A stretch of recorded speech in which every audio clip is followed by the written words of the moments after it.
Dopo queste meravigliose immagini, questi meravigliosi suoni, questi canti stupendi, non potevo non far vedere quello che mi è arrivato ieri. Guardate cosa mi è arrivato ieri. Io non so come ringraziarvi per questo compleanno di Mirella, l'avete proprio celebrato.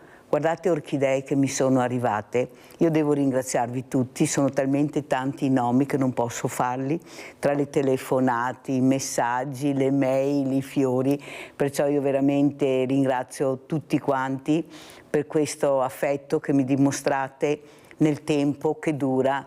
Io cerco di fare il mio dovere, il mio lavoro nel miglior modo possibile, cerco di portare la vostra voce che è fondamentale, importantissima a chi di dovere, a chi deve non ascoltare ma sentire.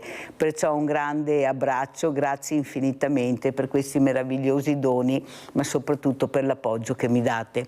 E poi vedete cosa ho portato.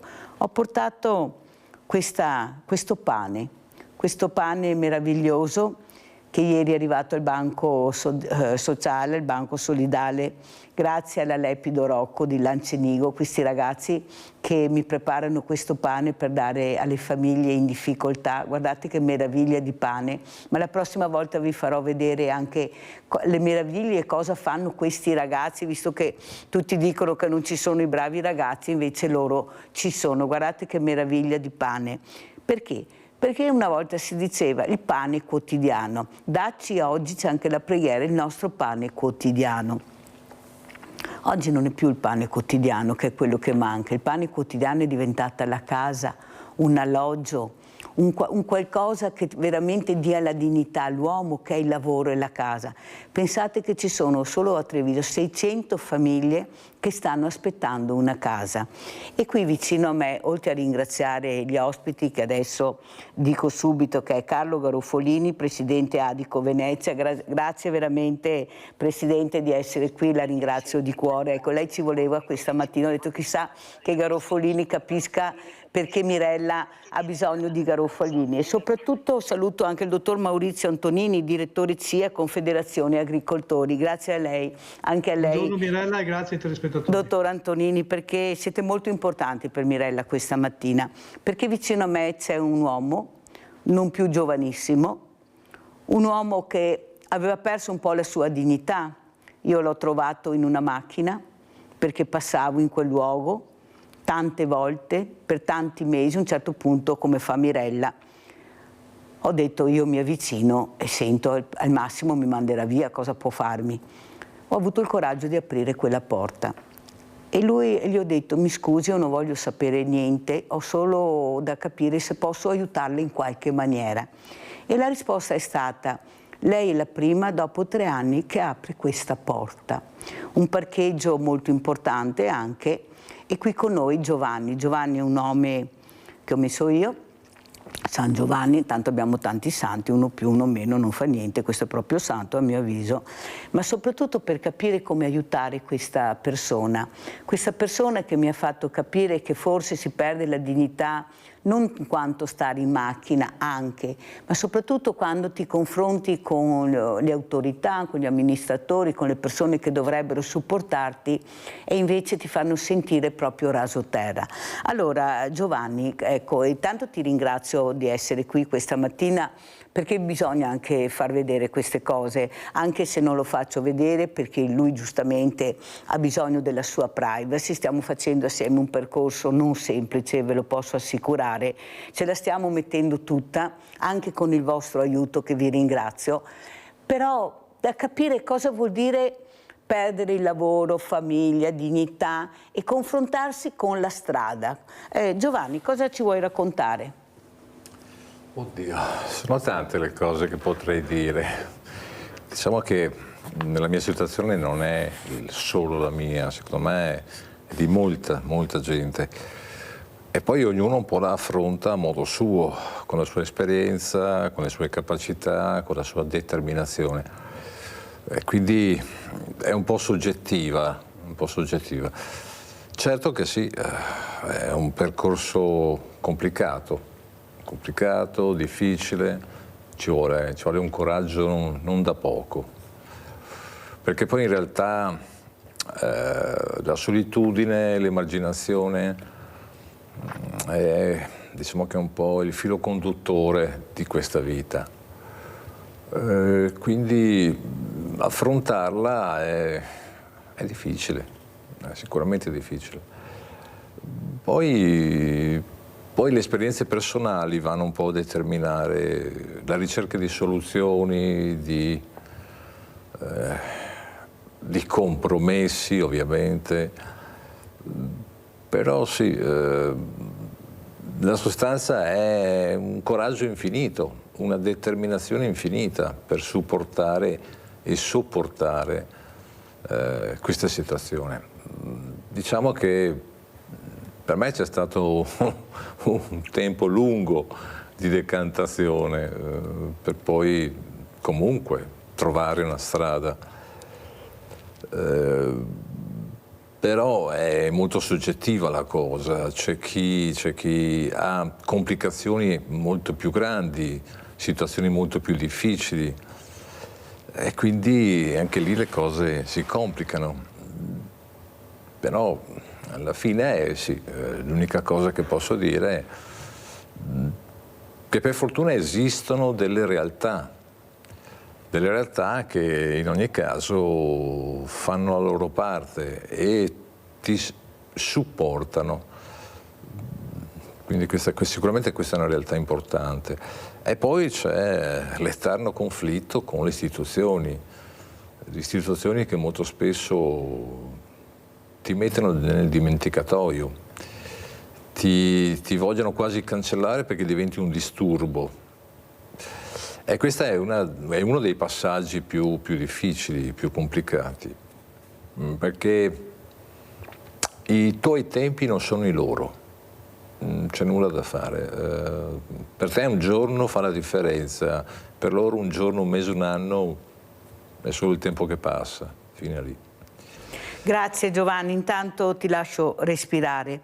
Allora, Presidente Garoffolini, cosa dire a questo uomo che cerca in tutte le maniere di non perdere la sua dignità, anche se è nella macchina, solo quella, però almeno lì c'è la sua dignità, là non lo può disturbare nessuno, si sposta quando vede che magari ci sono degli orari anche pericolosi per stare solo, poi ritorna, però la sua dignità là, come esce?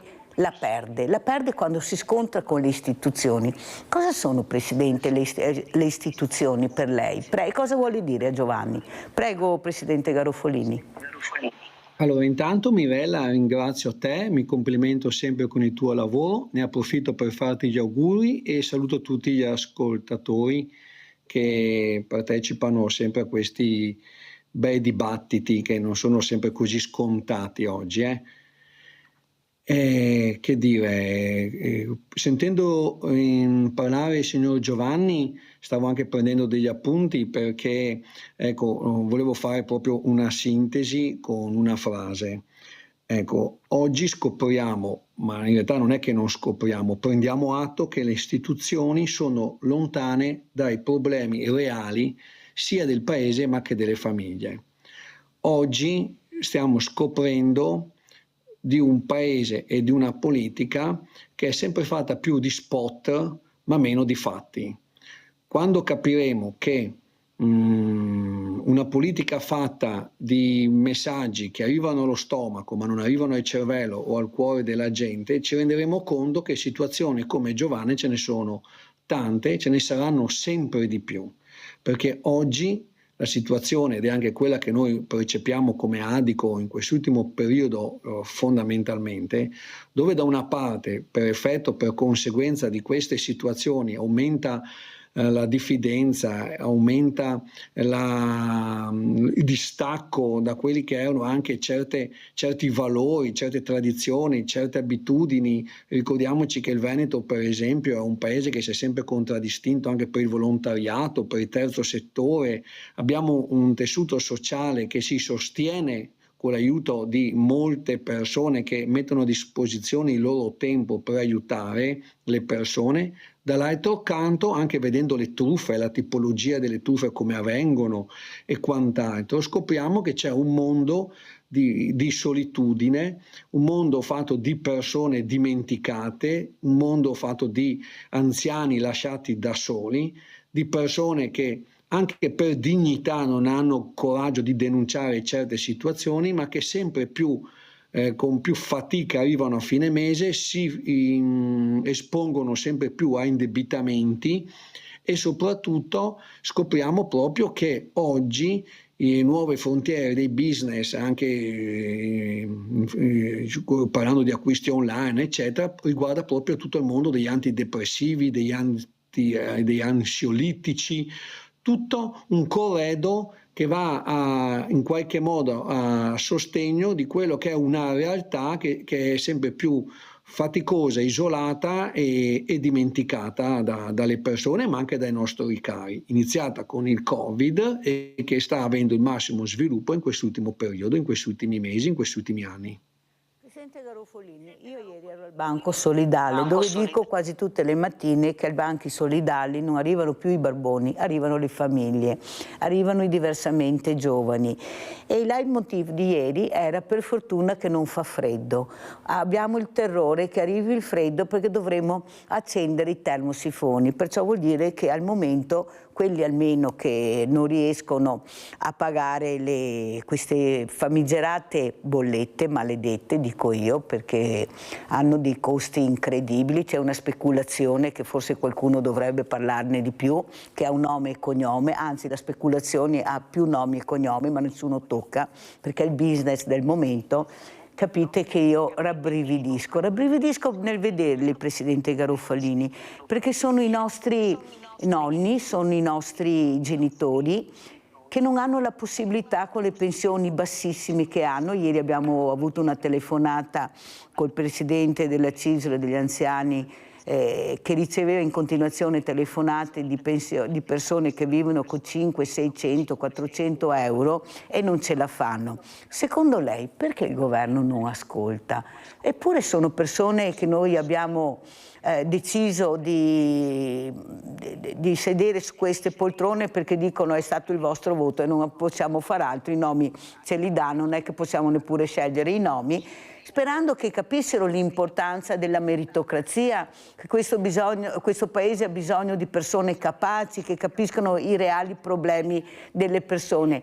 Ma si va tutto da un'altra parte. Pensi, Presidente, che adesso i supermercati non ci daranno più le cose in scadenza perché c'è stata fatta una deroga che possono vendere questi prodotti fino all'ultimissimo giorno. Perciò è arrivata una mail che dicono non venite più a ritirare perché non vi daremo più in attesa di cosa?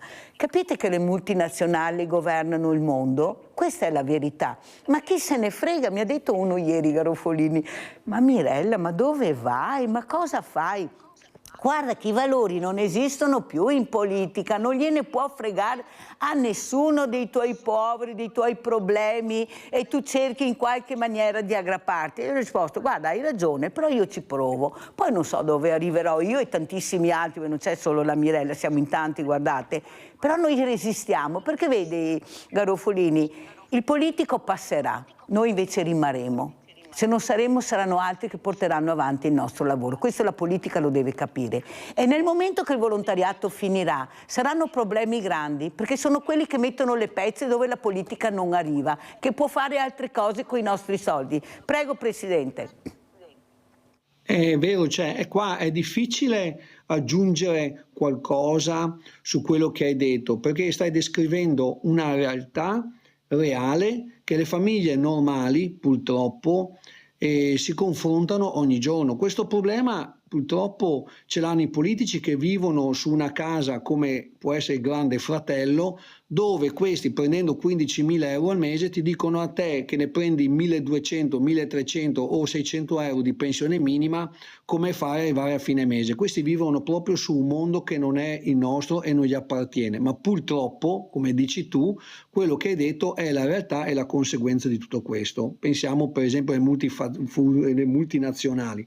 Le multinazionali sono quelle che governano ma che non pagano le tasse, che operano e fanno fatturati di miliardi e miliardi di euro e poi non pagano le tasse perché comunque devono guadagnare ancora di più. È un mondo dove ci stiamo affacciando all'intelligenza artificiale e che questa ci renderà ancora più competitivi. Essere su una realtà che diventerà più competitiva significa domani essere su una società che ci porterà ancora più ad essere isolati, una società che ci dovrà rendere ancora più competitivo, e chi non è competitivo domani sarà ancora più dimenticato e lasciato indietro, perché oggi, per esempio, a corredo anche di quello che hai detto, ma sai quanti anziani vengono da noi che prendono una pensione minima e devono fare da garante al figlio che a quella volta ha sottoscritto un mutuo per acquistare una casa e non riesce più a pagarlo perché magari hanno perso il lavoro, hanno divorziato, o perché magari sono cambiate le condizioni di interesse di qualche anno fa e le rate sono diventate praticamente insostenibili. Cioè noi abbiamo una politica che dobbiamo ricordarcelo, che oggi è andata lì solamente con lo spot elettorale: meno tasse, meno accise, più pensioni, più sanità. Ma vogliamo andare a raccontare a queste persone, quando vai a curarti, quando devi fare prevenzione, com'è la situazione, come sono le liste d'attesa, quali sono i servizi che ricevi, qual è il costo reale del carrello della spesa, come l'inflazione ha eroso il nostro potere d'acquisto, vedendoci aumentare anche i costi di prima necessità di 10-15% in questi ultimi anni, dove io entro nei supermercati, gli unici prodotti in offerta sono quelli che sono scaduti o stanno per scadere o sono prossimi alla scadenza, dove oggi la gente non si cura per arrivare a fine mese, non fa prevenzione, cioè, capisci? Questa è la realtà che oggi noi ci troviamo a dover contrastare. E queste multinazionali, questa società, questa politica, tutto questo viene permesso perché mancano delle leggi, e noi come Adico questo lo diciamo sempre, che non vanno a colpire chi specula, perché oggi se io decido di mettere un chilo di pasta a 10 euro con il cartellino fuori, la vendo a 10 euro, tu puoi fare quello che vuoi, la paghi perché io ti ho detto che quello è il costo, dove le confezioni da 500 grammi sono diventate da 400, dove i fazzolettini di carta su un pacchetto da 10 sono diventati, dove le confezioni si riducono, i prodotti scadono e i prezzi aumentano. Cosa ce ne facciamo noi di una social card, di un bonus o di una qualsiasi altra cosa che non abbiamo neanche i soldi per scaldarci, come hai detto tu, e ci sono famiglie che stanno ancora pagando le rate della stagione invernale appena trascorsa? Perché lo scenario reale è un scenario che purtroppo è completamente distaccato dal scenario di una politica fatta e che si svolge nei salottini dell'alta nobiltà. Presidente Garoffolini, questo momento veramente difficile che ha spiegato molto bene, associazione a difesa dei consumatori che hanno la realtà in mano come ce l'ho io, perché basterebbe che qualche politico venisse ai banchi solidali per vedere come funziona, ma non ne vediamo mai uno, oppure vanno dai numeri 1 perché allora là hanno più visibilità, invece dovrebbero fare il giro delle sorelle per capire. Ieri erano tutti al mercato, sono là, perché non vanno al mercato anche gli altri giorni, gli altri mesi? Proprio sotto elezioni li trovi tutti al mercato e là incontrano la gente e promettono e diranno, invece dovrebbero fare un gazebo anche i sindaci tutto l'anno all'interno dei mercati. Quando c'è il mercato dovrebbero esserci e confrontarsi con i cittadini, non solo quando ci sono le elezioni, perché allora il voto diventa importante, anche un solo voto. Allora sentiamo anche il dottor Antonini, direttore CIA Confederazione Agricoltori. Direttore, cosa ci racconta invece del suo osservatorio, un altro osservatorio importantissimo, stiamo parlando di agricoltura. Prego, dottor Antonini. Sì, grazie Mirella e buongiorno ai telespettatori di questa bellissima, tra l'altro, trasmissione molto seguita e anche attuale. Che dire oggi su quello che tu, Mirella, hai esposto?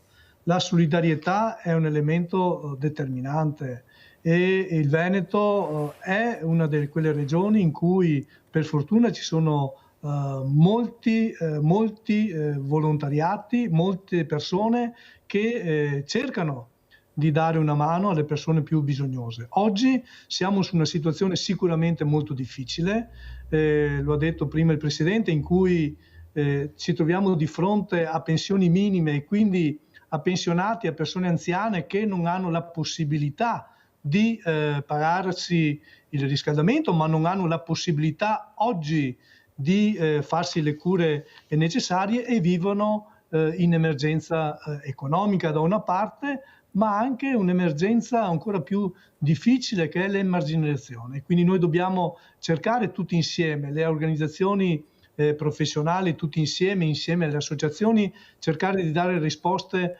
concrete su questo. La risposta concreta oggi è volontariato. Abbiamo molto volontariato e su questo noi dobbiamo cercare di darci anche degli elementi importanti, che il volontariato resista e resista anche economicamente, e quindi abbiamo necessità da parte della politica che valorizzi il volontariato. Io penso che questo sia una delle risposte concrete che noi possiamo dare oggi a quelle persone che si trovano in difficoltà. Per quanto riguarda il settore dell'agricoltura, si parlava prima, no, degli elementi di slealità, diciamo, dei prodotti e quant'altro. L'agricoltura sempre di più ha queste difficoltà. L'agricoltura sempre di più oggi vive in concorrenza sleale, e quindi i nostri produttori sono produttori seri nel momento in cui producono produzioni di grande qualità. Poi quando si va all'importazione all'estero, vediamo che altri prodotti di altri paesi, non europei ma più o meno, produciamo con metodologie diverse e con sistemi diversi, e quindi dando anche delle pratiche sleali per quanto riguarda le produzioni. Ecco, noi su questo ci batteremo. Perché?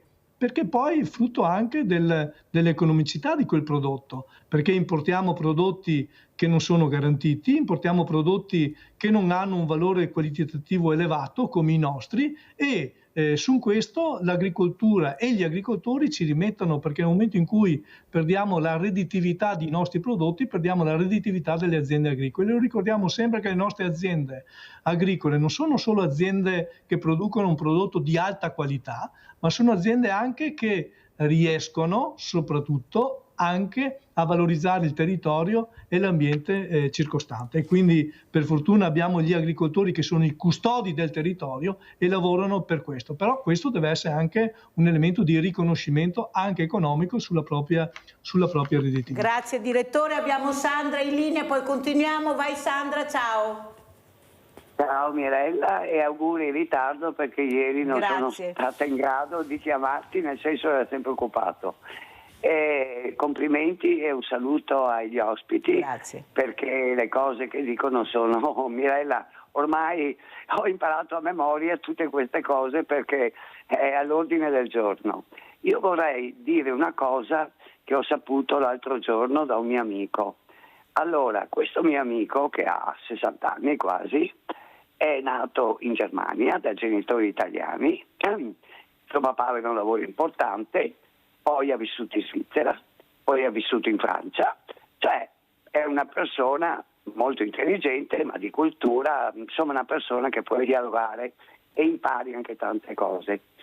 Lui conosce 3 lingue più l'italiano. Dunque Mirella, lui guarda la televisione tedesca e parlando il tedesco vede, era abituato, e mi ha raccontato questo fatto e questo l'altro giorno. Allora, guardando sta televisione, il governo tedesco vuole mandare dei ragazzi in guerra in Ucraina. Allora, questo ragazzo di 20 anni ha detto: io non ci voglio andare con chi era preposto, sto direttore, sto dirigente del governo. Io non voglio andare in guerra, io sono contrario, non voglio, è una scelta mia e penso che dovrei essere rispettato. Questo signore gli ha detto: no, tu devi andare perché abbiamo deciso questa cosa. Allora il ragazzo, che non era un cretino, ha detto: mi scusi, lei ha figli? Sì, ho una femmina che studia e un maschio di 18 anni che studia. Allora perché non manda suo figlio? Ma mio figlio deve studiare. Finita la frase, Mirella, sono arrivati i poliziotti, hanno preso di peso questo ragazzo e l'hanno portato via. Allora, Mirella, io mi sono venuti i brividi a pensare una cosa e volevo che la sapessi, perché non sono fake ste robe che leggi che possono anche un po' confondere quello che è il pensiero degli altri. Questo è un fatto vero, perché è detto da una persona veramente che sa quello che dice. Dunque me l'ha confidato Mirella. Io veramente sono rimasta basita. Allora, cosa siamo? Cosa ci dobbiamo aspettare in futuro, Mirella, se succedono queste cose che noi, io, come te, come tanti altri, non sappiamo che cova in questi governi. Io non so cosa dire, Mirella, perché la cosa mi ha fatto veramente, ma non l'incredulità, ma proprio mi ha fatto stare male nell'anima, perché dico, ma come abbiamo dei ragazzi che possono rendere un futuro, che possono lavorare, studiare, dare un contributo a quello che è tutte le persone, anche gli anziani, perché c'è solidarietà, c'è di tutto. Mirella, io non lo so come ci sarà una rivoluzione, perché poi le persone, sai, dai come Sandra, il cane grazie, che bastoni, fammi andare avanti perché avrei anche piacere di sentire in questo lo che ha detto anche Sandra. Il problema è, Sandra, sai che non c'è il contraddittorio, tu hai sentito, ti hanno riportato, bisogna avere anche il contraddittorio per capire, perché sai, basta una virgola sbagliata che cambia la frase, cambia tante cose, perciò io rispetto quello che hai detto, qualcuno verificherà, perché abbiamo una super informazione che può anche, siamo ancora in democrazia, si pensa, almeno si spera fortunatamente, per capire quello che ha detto Sandra. Giovanni, vuoi aggiungere qualcosa a quello che hai sentito? Nel senso, cos'è il lavoro, la casa, la dignità dell'uomo, perché la trovi in questi valori, ecco, la trovi specialmente quando sei sicuro di avere dei punti di riferimento. Prego Giovanni. Ma guarda, la situazione del lavoro, a parte la precarietà che c'è, che è terribile, sembra quasi come posso definirlo, un qualcosa di cui tu devi chiedere permesso. Non è più un qualcosa fatto da un percorso, studio, apprendistato, lavoro, un lavoro che poi guarda tutta la società, non è la singola persona. E quindi la cosa più disarmante è proprio questo interfacciarsi col mondo del lavoro che sembra che ti debba portare via la vita, e invece tu dovresti essere uno che la vita la porta con il lavoro e con quello che ne consegue. Quindi, e poi sai, più vai avanti con l'età, più questo interfacciarsi col mondo del lavoro è difficoltoso, se non impossibile, perché sembra quasi che la tua esperienza non serva a nulla, quando secondo me dovrebbe essere il contrario. Quindi sono dell'idea che la volontà di questa politica sia palese, c'è la volontà di non arrivare a nulla, perché nel nulla loro ci sguazzano bene. E quindi così, è un po' difficile immaginare che la politica possa essere complice della tua vita. Li abbiamo messi lì, in quelle sedie d'oro, e in questa sedia d'oro loro ci stanno benissimo, però si sono dimenticati di tutti quelli che li hanno portati lì.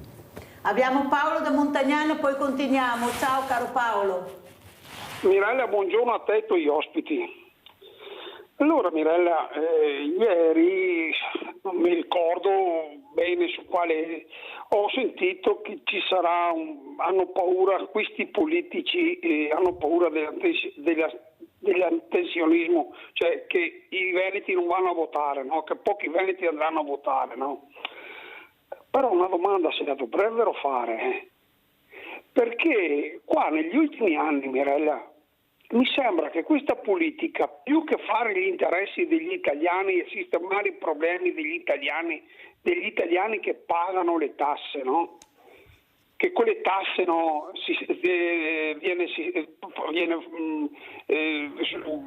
come si dice, causata la sanità e dopo per inizio prima si fanno gli stipendi loro d'oro, no? Allora Mirella, noi siamo stanchi di queste promesse, no? Anche adesso, no? Gazebi, ai mercati, gazebi, stamattina a Montagnana c'è il mercato, c'è il gazebo del PD, del CP, di tutti quelli che si presentano alle votazioni, no? Perché non vengono anche prima di votare, tanto prima, fra una legislatura e l'altra, no? A vedere i veri problemi degli italiani, a vedere che gli italiani vanno a prendersi la verdura dove i commercianti la buttano perché magari non è andata via, perché magari era un po' marcia, questo e quello, no? Perché non vengono a vedere le donne che vanno a prendersi le maglie, gli asciugamani nei banchi dove è scritto Roma tutto a €1, no? Io dico, no, la politica, la nuova politica dei fighetti, perché io rimpiango la politica degli statisti, no?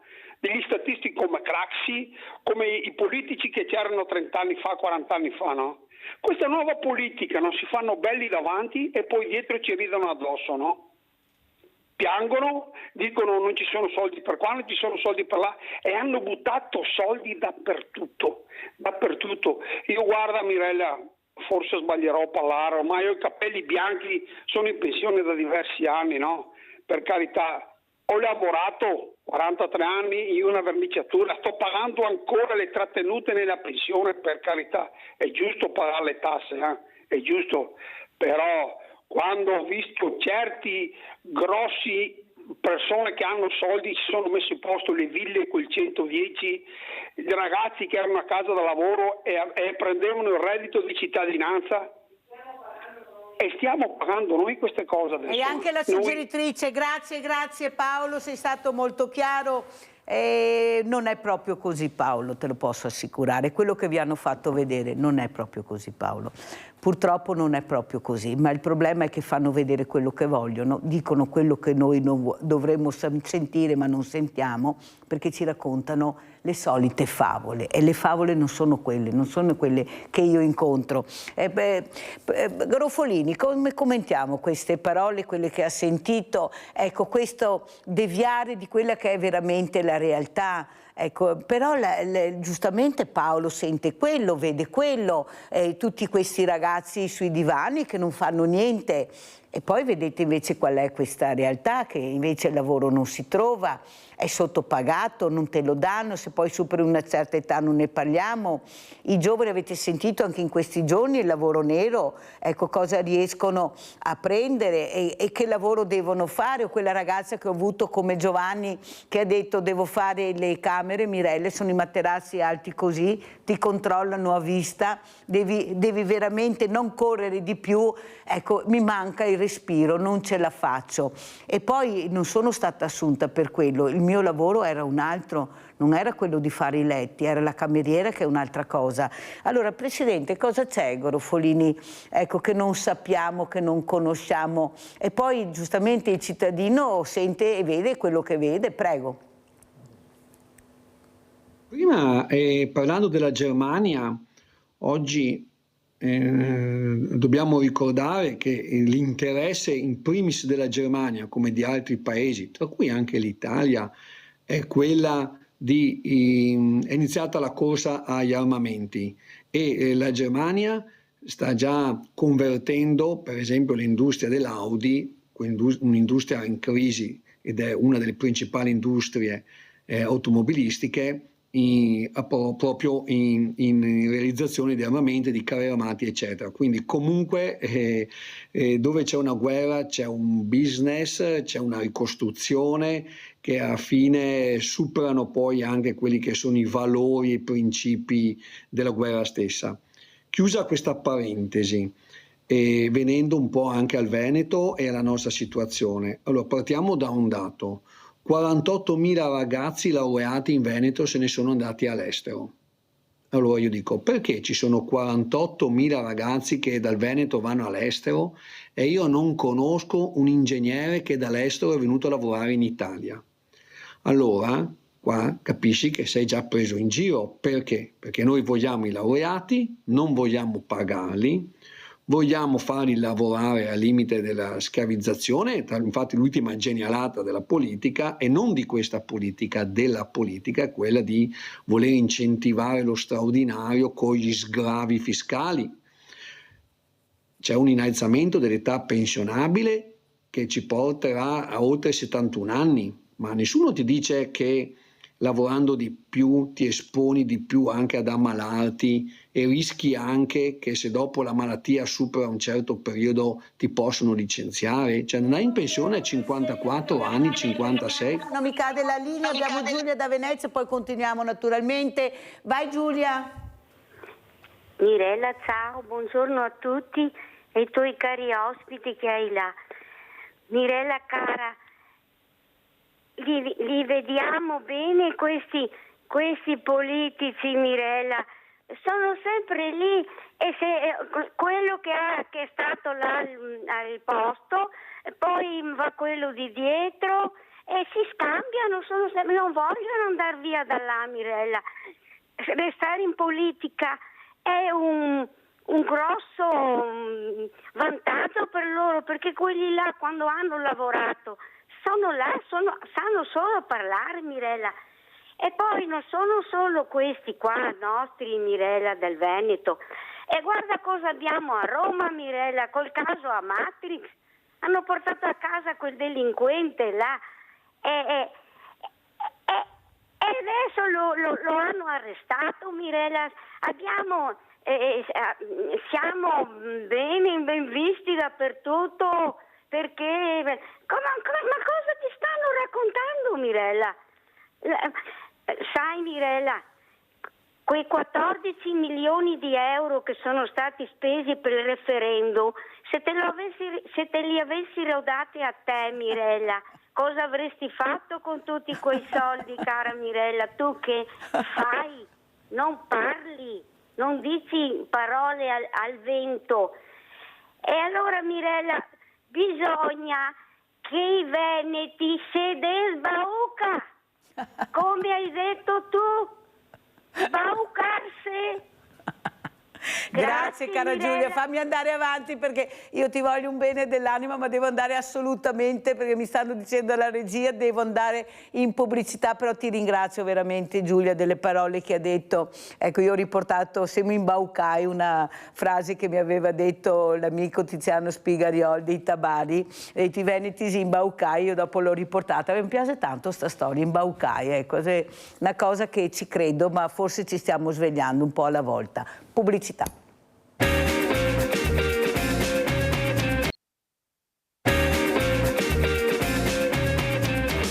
Abbiamo Claudio da Marano Vicentino. Ciao Claudio.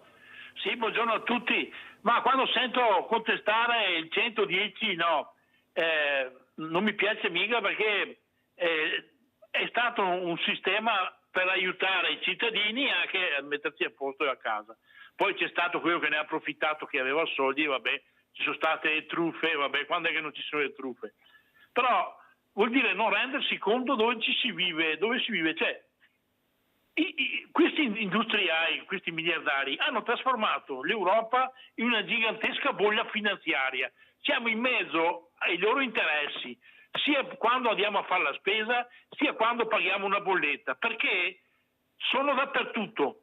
Cioè, BlackRock, che è una finanziaria enorme degli Stati Uniti, è dappertutto, è sulle armi, ha dentro soldi sull'ENI, assieme anche a famiglia Berlusconi, che l'ENI è in parte americana, è in parte di Berlusconi e in parte dell'Italia. Però, cioè, non accorgersi che dalla sanità a quando vai a fare la spesa sei dentro una bolla finanziaria, non capisco, non ci si vuole rendere conto. Cioè, si continua a battere il chiodo sui banchi a rotelle, si continua a battere il chiodo sul 110, che sono, guarda, lo Stato prende 900 miliardi all'anno di tasse, no? 150 miliardi solo di IVA. E voi andate a fare le pulci e quelle menate lì, no? E non vi rendete conto che state consegnando i vostri figli ai miliardari. Cioè, Crosetto sta parlando di tirar via la legge la 244 che praticamente impedisce sforare dei bilanci, e vuole comprare armi. Cosa vogliono fare tutte queste armi? Ma aprite gli occhi, guarda, ha ragione quello che ha detto, no? Tanto in Veneto, se anche metti un manico in scopa a fare il presidente, basta che sia scritto destra, lo votano. Grazie Claudio, devo andare avanti, se no non ce la faccio anche a darti le risposte, però andiamo a vedere questo video molto importante, questo servizio, per capire dove vorrà andare a parare anche l'agricoltura, ecco, il futuro nell'agricoltura. Andiamo a sentire, poi sentiamo il dottor Antonini. Una giornata importante per Coldiretti e per il mondo dell'agricoltura che si affaccia alle nuove sfide del futuro. L'obiettivo nel prossimo quinquennio è portare il valore delle esportazioni a 100 miliardi, come ribadito dal presidente nazionale Prandini. Sicuramente le esportazioni sono un qualcosa che ci interessa in termini di crescita e di valore economico per il lavoro dei nostri agricoltori. Abbiamo raggiunto il record storico nel 2024 superando i 69 miliardi in termini di valore complessivo. Possiamo fare ancora molto. Noi abbiamo stimato che se non verremo penalizzati con aumenti di tassazione nelle varie filiere da parte di altri paesi, nell'arco di 3-4 anni potremo arrivare ai 100 miliardi in termini di valore complessivo. La nostra sfida è diminuire l'Italian sounding e favorire la presenza dei veri prodotti enogastronomici e agroalimentari provenienti dal paese Italia. Non solo export e contesti geopolitici in mutamento, ma anche cambiamento climatico che pende come una spada di Damocle sugli agricoltori, con la necessità di porre dei rimedi a problematiche sempre più gravi. Il metodo è cambiato, continuiamo ad assistere a situazioni di grande variabilità. Noi oggi tratteniamo solo il 12% dell'acqua piovana, dobbiamo riuscire ad aumentare in modo significativo il contenimento dell'acqua per poterla poi utilizzare quando serve, e anche in quelle filiere che storicamente non ne avevano bisogno ma che invece oggi ne necessitano, non solo per garantire la quantità, ma l'acqua significa anche qualità del prodotto, e quindi il progetto lanciato da Coldiretti a livello nazionale e europeo sui bacini d'accumulo noi riteniamo che sia sicuramente centrale per quanto riguarda, ripeto, il futuro dell'agricoltura in termini più generali. Si affaccia al futuro anche la Coldiretti di Udine, che in quello prossimo si prepara a un evento all'interno del mercato coperto di Viale Tricesimo, che man mano sta diventando perno della comunità udinese. Abbiamo incrementato le aziende presenti, siamo partiti un po' in sordina perché per noi è stato un investimento importante, le aziende hanno risposto e dopo 3 anni di apertura i risultati ci sono, la popolazione ha risposto in maniera molto positiva, ha apprezzato il lavoro che stiamo facendo. E da qua posso anche dare uno spunto per quello che sarà il futuro. Il 13, 14, 15 di giugno ci sarà il villaggio Coldiretti a Udine e questo sarà un evento per la città. Allora, sentiamo il dottor Antonini come commenta, ecco, questi agricoltori, questa filiera, questi costi, questi aumenti. Cosa ci riserva il futuro, dottor Antonini? Come vedete, voi avete un osservatorio importantissimo, però il contadino, poi l'agricoltore, ecco, il primo anello della catena, che è quello fondamentale, quello che guadagna, sono anni che lo diciamo, ma la filiera non cambia e lui, poveretto, sta facendo veramente i salti mortali, ecco, per avere un po' di guadagno che arriva veramente in maniera molto faticosa, non conoscono giornate libere, non conoscono ferie, molti giovani vorrebbero avvicinarsi ma il contesto è molto molto difficile. Prego, dottor Antonini. Grazie Mirella a darmi questa possibilità di valutazione insieme anche ai nostri telespettatori. Beh, guardi, innanzitutto bisogna dire una cosa, che il settore agricolo è quel settore primario che per quanto riguarda i giovani l'8% di quelle 67.000 aziende che noi abbiamo nel Veneto sono di giovani. Negli ultimi 5 anni si sono insediati più di 3.000 giovani in agricoltura, e quindi è un dato confortante, è un dato in cui dimostra che i giovani oggi nel settore dell'agricoltura ci credono. Però noi dobbiamo corredare a questa attività dei giovani, nel senso che dobbiamo accompagnarli in una situazione di grossa difficoltà. E la prima difficoltà sono gli investimenti dei giovani, gli investimenti che, voglio dire, anche credito. Ecco quindi che le aziende nuove che si insediano per la prima volta in agricoltura hanno bisogno di credito, cioè di soldi, per fare degli investimenti importanti all'interno delle proprie aziende, e molto spesso questo credito gli viene negato dalle banche. E quindi la politica cosa deve fare? La politica deve intervenire su questo, dare la possibilità di dare quelle garanzie necessarie a quei giovani e anche alle aziende agricole per fare investimenti importanti su questo. E la partita non è chiusa qua, nel senso che noi, l'ho detto prima, dobbiamo valorizzare i nostri prodotti, dobbiamo valorizzare i prodotti agricoli del territorio, dobbiamo valorizzare gli agricoltori che svolgono e sono custodi di questo territorio, ma su questo dobbiamo proteggerli anche da quelle politiche e da quei prodotti sleali che vengono importati. E quindi gli accordi commerciali che oggi si stanno facendo, Mercosur, ma anche altri accordi, vanno benissimo, però noi dobbiamo in questi accordi dare la possibilità che non ci sia una concorrenza sleale. Dobbiamo coinvolgere le amministrazioni, quindi in questo caso il Ministero, per dare le garanzie necessarie che se io produco un prodotto che oggi non posso utilizzare dei prodotti fitosanitari o altri prodotti per l'utilizzo di quel prodotto, sia garantito anche nel momento in cui importo altri prodotti all'estero che questo prodotto lo utilizzano. E quindi in questo caso c'è una concorrenza sleale, in quanto quel prodotto, anche fitosanitario, crea disparità per quanto riguarda il prezzo. Io penso che un altro elemento importante che noi dobbiamo ribadire con forza e determinazione su questo è il consumo del suolo. Guardi Mirella, su questo noi siamo molto arrabbiati. Nel Veneto abbiamo una legge, una delle prime leggi nazionali contro il consumo del suolo. Però il Veneto insieme alla Lombardia sono le principali regioni d'Italia di consumo del suolo. Basti pensare che in molte comuni che noi abbiamo nel Veneto la superficie urbanizzata supera quasi il 30% della superficie complessiva. È inaccettabile oggi continuare in questa situazione. Abbiamo necessità di avere garanzie concrete in cui ci sia una diminuzione del consumo del suolo e ci sia la possibilità che il suolo sia dato agli agricoltori per le proprie coltivazioni e per le proprie attività. L'altro elemento determinante e importante riguarda il valore del prodotto. Lo hai detto te, Mirella, correttamente.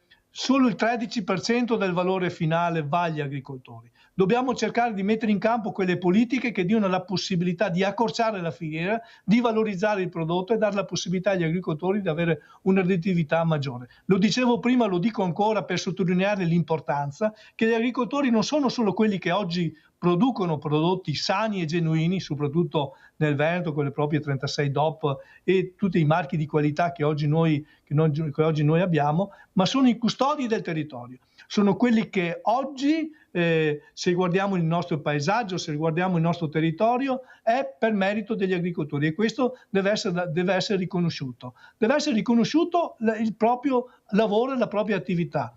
I cambiamenti climatici, le forti grandinate, ma anche le bombe d'acqua che succedono, quelli che ci rimettono oggi di più sono gli agricoltori, e quindi gli agricoltori hanno necessità di essere assicurati su questo, e su questo dobbiamo cercare di dare la possibilità agli agricoltori che ci sia anche una remunerazione importante da parte del Ministero per coinvolgere le aziende ad assicurarsi, ma dare la possibilità anche ai nostri agricoltori di avere un'assicurazione equa e possibile da fare, perché molti agricoltori, siccome il premio è molto alto, assicurativo non si assicurano. Grazie dottor Antonini, purtroppo il tempo è tiranno, devo chiudere, la ringrazio il dottor Maurizio Antonini, direttore CIA Confederazione Agricoltori, di essere stato con noi, veramente grazie dottor Antonini. Sentiamo come ci saluta Carlo Garofolini, presidente Adico Venezia, consumatori, perciò Adiconsum, che sa di quello che si parla. Come chiudiamo, Garofolini?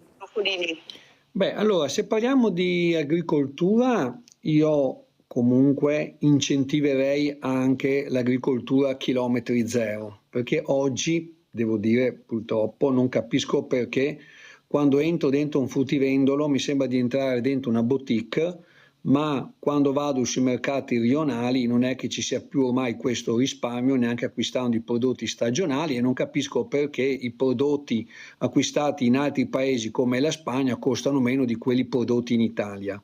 Qua c'è qualcosina che secondo me bisogna un pochino lavorarci in questa cosa, anche per dare un aiuto all'agricoltura e fare apprezzare un po' le nostre tipicità.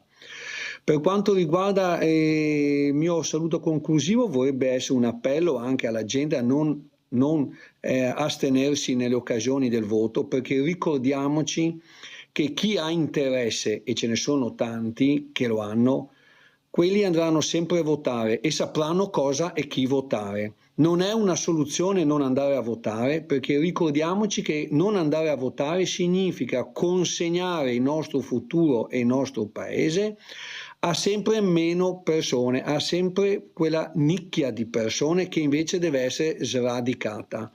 Ricordiamoci che andare al 40% alle urne e vincere con il 50% vuol dire che quel 20% ci governa. Non è questa la soluzione. La soluzione è purtroppo essere partecipativi, anche dovendo fare un po' di sacrificio, purtroppo rivedendo certe facce nei seggi. Grazie veramente a Carlo Garofolini, Presidente Adico Venezia, grazie anche a lei di essere stato qui con noi e di aver dato anche dei suggerimenti molto importanti. Ecco, a casa ascoltate, poi decidete, ma riflettete su quello che sentite. Adesso io, come sempre, come vi faccio vedere tutti i giorni, consegno questo assegno, che è il vostro assegno, a Giovanni, perché sì che c'è la casa e come entra. Ecco, lui non ha una lira, è facile dire ecco qui la casa, poi bisogna fare gli allacciamenti, bisogna pagare il contratto, bisogna fare tante cose. Allora questo assegno della famiglia di Rete Vente lo consegniamo a Giovanni. Ecco qua Giovanni, vuoi dire qualcosa, vuoi aggiungere qualcosa? Prego. Beh, io non posso che ringraziare questa famiglia, questo Sveglia Veneti e chiaramente Rete Veneta che poi ha fatto... Vi sta creando questo contatto con questi esterni, con questo mondo. Beh, che dire, grazie mille. Spero che sia d'auspicio, spero che sia di fortuna questo inizio, o quantomeno questo nuovo inizio. Ringrazio te Mirella per questo tuo tramite, per questa tua presenza poi in realtà sul territorio, perché credo che se non ci fossero persone come te sarebbe, come dire, se ne sentirebbe la mancanza, ecco dai, diciamo così. Invece tanti vorrebbero sentire questa mancanza subito, ma io ci sono, come c'è questa grande famiglia che ringrazio, ecco, che mi permette di far respirare queste persone in attesa che qualcuno si svegli e capisca che il territorio ha bisogno anche di rispondere a questi bisogni. 600 famiglie che stanno aspettando casa e noi parliamo di qualcos'altro. Grazie ai miei ospiti, vai Giovanni, stai tranquillo che noi ci saremo, ci siamo. E noi ci vedremo dopo la pubblicità.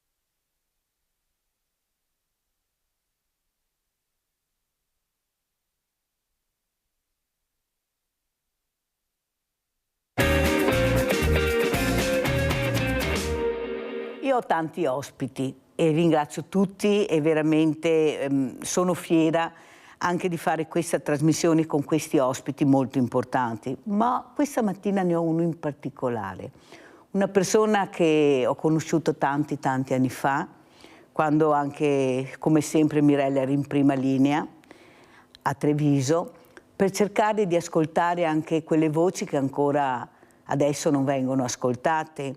Ecco, e ho incontrato questo uomo gentile, cordiale, poi ho conosciuto sua moglie, gentilissima, cordialissima, la gentilezza. Ecco, quello che mi colpiva era la gentilezza di questo uomo, di questa donna, che poi hanno creato una famiglia bellissima, che è la famiglia Lopresti. Grazie a Giuseppe Lopresti, investigatore privato, perciò capite chi vi presento questa mattina, grazie veramente di essere qui con noi. Ringrazio anche Margherita Grigolato, coordinatrice politiche inclusive, parleremo violenza in genere, poi sentiremo anche il dottor Lopresti, e poi saluto anche Michele Montagnoli, eccolo qua. Ciao Michele, grazie di essere qui. Fondazione Impresa Sociale all'Opera, volontariato sociale, perciò quante cose questa mattina. Partirei proprio da lei, avvocato Lopresti. Cosa ci racconta? Cosa vuole? Cos'è la gentilezza? Non sono avvocato. Io la chiamo dottore, avvocato, cavaliere, io la chiamo tutto perché lei si merita tutto. Ma non sono né avvocato né dottore, però ho la fortuna a Treviso di aver cresciuto 2 figlie che sono loro avvocati, che sono il mio orgoglio personale. Immagino. Sotto la grande guida direttrice della moglie. Che sono qui presenti, tutta la famiglia. Della quale sicuramente io non avrei raggiunto questi obiettivi se non avessi avuto lei al mio fianco. Cosa le dico? Io sono arrivato, mi ci hanno mandato, perché facevo parte dei corpi di polizia a Treviso, sono arrivato nel 71 e ho trovato una bella cittadina, però un po' smorta. Poi invece con l'avvento, e senza con questo voler entrare minimamente in politica, ma mi riferisco più all'uomo che alla sua appartenenza politica, e cioè parlo del grande Gentilini, ha saputo trasformare Treviso in un qualcosa. Oggi noi vediamo, ecco un esempio, Piazza San Vito, fino a non tantissimo tempo fa era una specie, la sera era una specie di cimitero, siamo onesti, non c'era nessuno, e pur essendo dietro Piazza dei Signori, alle 8 di sera coprifuoco, Gentilini e il susseguirsi hanno saputo creare un giardino. Oggi Piazza San Vito è bellissima, ti piace andare lì a farti una passeggiata proprio per vedere la gente che si muove, la gente seduta che chiacchiera, la gente che sta lì con un bicchiere in mano a trascorrere ore in armonia.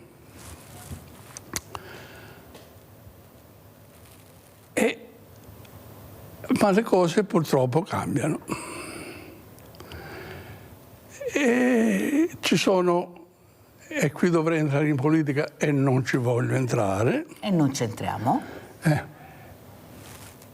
Che certi comportamenti non a livello trevigiano, ma magari a livello nazionale, ci sono state delle politiche nefaste, secondo me, che oggi portano a Treviso, ho letto sul giornale, se è vero o falso non lo so, ma il giornale diceva che per le baby gang Treviso è in prima fila, è in testa. Abbiamo letto questo. Ora sentiamo anche cosa ne pensa e cosa ci racconta Margherita Grigolato, questa violenza di genere che aumenta, non riusciamo più a capire da che parte pararci, la violenza di genere che non ha età. Cosa succede?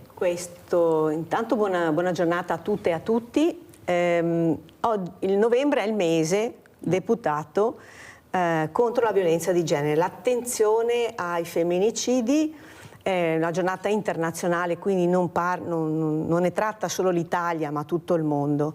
Fino all'altro giorno in Italia sono state uccise 70 donne. È una conta molto, molto problematica. 62 hanno rischiato di morire dai conti dell'osservatorio di Non Una di Meno. e molte non denunciano questi tentativi. Io sono convinta, ne siamo convinti insomma un po' tutti, che questo deriva dal fatto che posso attaccarmi un po' alla questione che hai detto tu all'inizio, e cioè non alla gentilezza in quanto tale, ma al mancato rispetto della persona. Quindi la mia libertà arriva finché non compromette la tua, e in un rapporto di coppia, perché la maggioranza delle donne uccise lo sono state da ex compagni o compagni di vita, sono in un numero molto risicato, sono state uccise da persone che sono fuori dall'ambito familiare. Allora ribadisco, tornando alla questione della gentilezza e del rispetto, manca quello. Cioè tu pensi a te stesso come il protagonista dell'esistenza, e se la tua donna, perché c'è questo ragionamento, la tua donna o il tuo uomo, cioè la proprietà, viene meno nella tua testa, ti arroghi il diritto di sopprimere quella vita che non corrisponde a quello che volevi tu. Allora andiamo a vedere questo video, devo correre perché il tempo è tiranno, questo video proprio dove c'è la sede all'Opera, e poi sentiremo anche Michele Montagnoli, cosa noi ci siamo, il mondo del volontariato c'è, ecco, siamo in tanti che cerchiamo di far respirare queste persone, ma abbiamo anche delle strutture importantissime, andiamo a vedere il servizio.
Prima di dare la parola a Michele Montagnoli abbiamo il nostro Vladimiro da Rovigo. Veloce Vladimiro, ti prego, sì, vai. Come una scheggia, guarda, non voglio fare nessuna domanda, ma voglio solo fare un ricordo che ti giuro che l'è commosso, di una donna che è morta, una donna giovanissima, una bambina di 1 anno e mezzo che sta lasciando morire di fame dalla sua mamma perché ella doveva andare, scusami la parola, a frequentare dei puttanieri e sta lasciando morire di fame.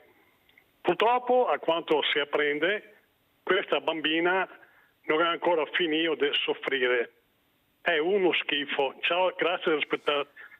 Sì, è un caso che ha veramente suscitato tanto scalpore, Vladimiro, e fai bene a ricordare anche questa creatura che non riusciva a difendersi, come tante creature purtroppo.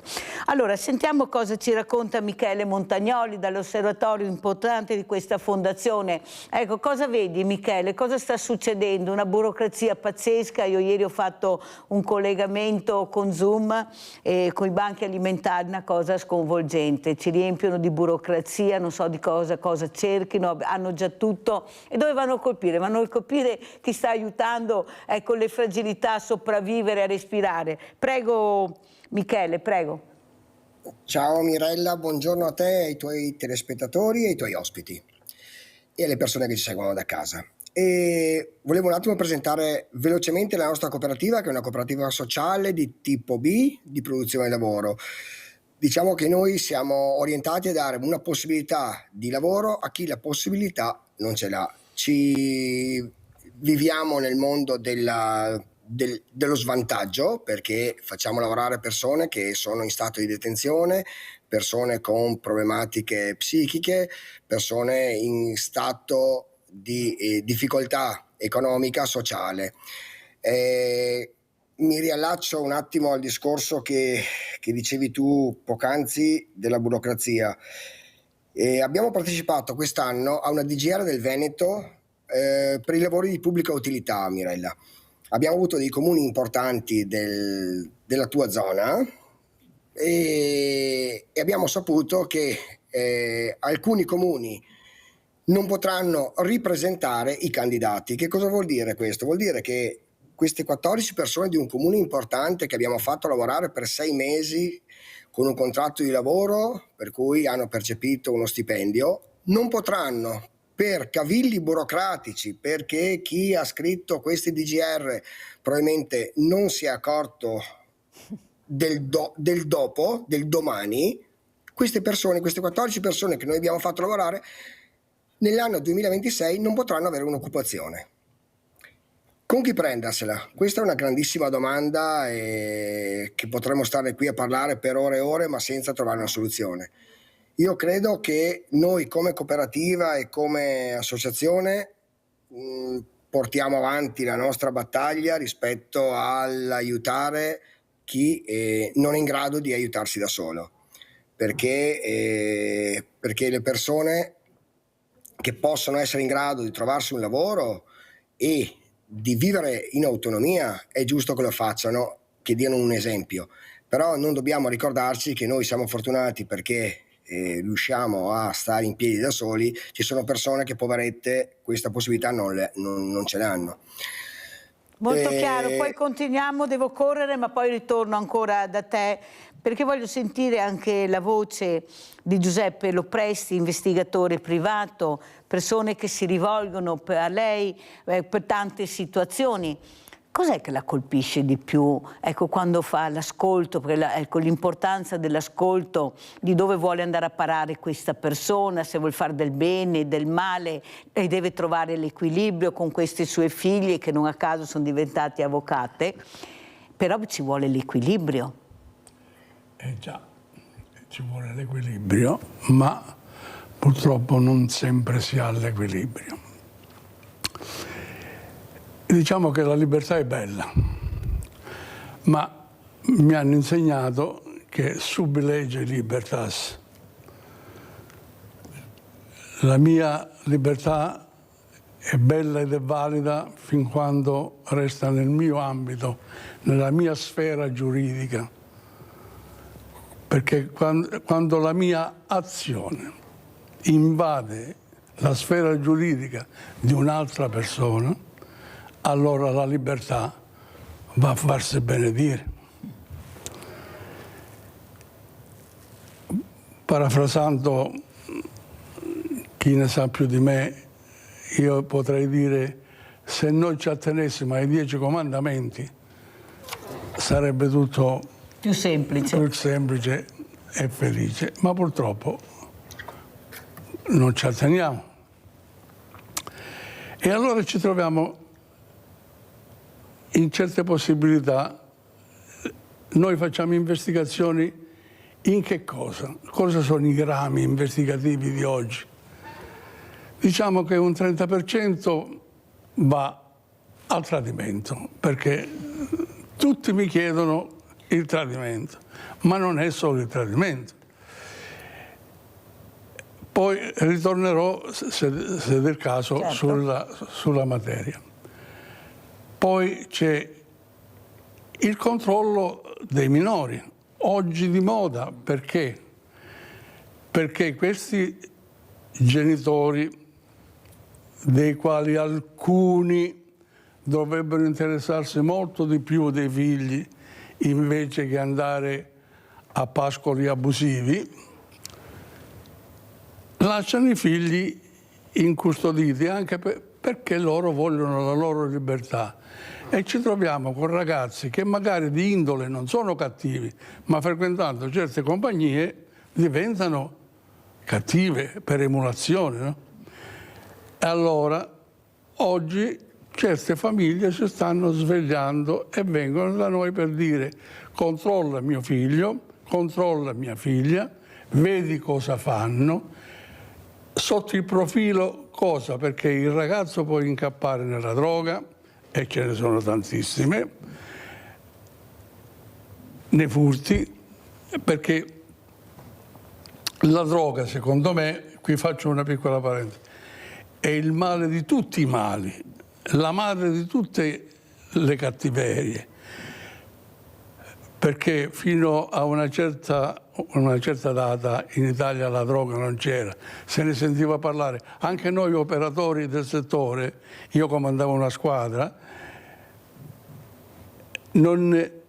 era difficile trovare droga. Mi ricordo che a Belluno, solo per che qualcuno mi ha detto che dei ragazzi avevano fumato degli spinelli e io ho dovuto riferire alla procura, la procura ha emesso il mandato di cattura obbligatorio e la droga non c'era. Poi è arrivata, grazie a certe politiche, la droga, poi addirittura ci sono stati certi partiti che la volevano aumentare, cioè liberalizzare. Liberalizziamo e i cervelli intanto partono, se ne vanno in fumo. Ora, fatta questa premessa, il ragazzo può incappare in queste situazioni. Le ragazze non solo in queste, ma hanno più la prostituzione giovanile. Possono essere stuprate, possono essere prostituite, possono essere buttate sulla strada, sui marciapiedi, dove si drogano. E poi per i danni che loro fanno, questi genitori si sono accorti che non è inconveniente, perché poi devono pagare i danni, no? E diventa un problema in famiglia. E diventa un problema in famiglia. La fermo solo un secondo perché abbiamo la nostra Giusy da Treviso. Vai Giusy. Ciao Mirella e buongiorno ai tuoi gentili ospiti. Allora Mirella, il braccialetto elettronico non serve a niente perché intanto il discorso che deve tenere la distanza di tot metri dalla famiglia è veramente una bufala, perché nessuno lo controlla visto che si muove lo stesso, tanti distruggono il braccialetto per non farsi trovare, facendo danni come vediamo. Questo voglio dire del braccialetto, è una bufala. Vi ringrazio. Abbiamo sentito anche la nostra Giusy, adesso passiamo a Margherita Grigolato, questa violenza di genere che non si riesce a fermare, e non sono tutti ragazzi, non sono matti, non sono pazzi, ma uno che dà 30 coltellate, 20 coltellate, c'è qualcosa che non torna. Questa donna che non riesce più a difendersi da sola, questa donna, e continuo a dirlo, speriamo che qualcuno ascolti, che deve lei lasciare la casa invece che il compagno, il marito con dei traumi pazzeschi per i figli, per lei, che non è sicura neppure al lavoro. Ma che deve proteggere la donna, Margherita? Lo Stato che deve proteggere le persone e le donne in questo ambito. Ha ragione la signora che ha parlato prima, che ha telefonato.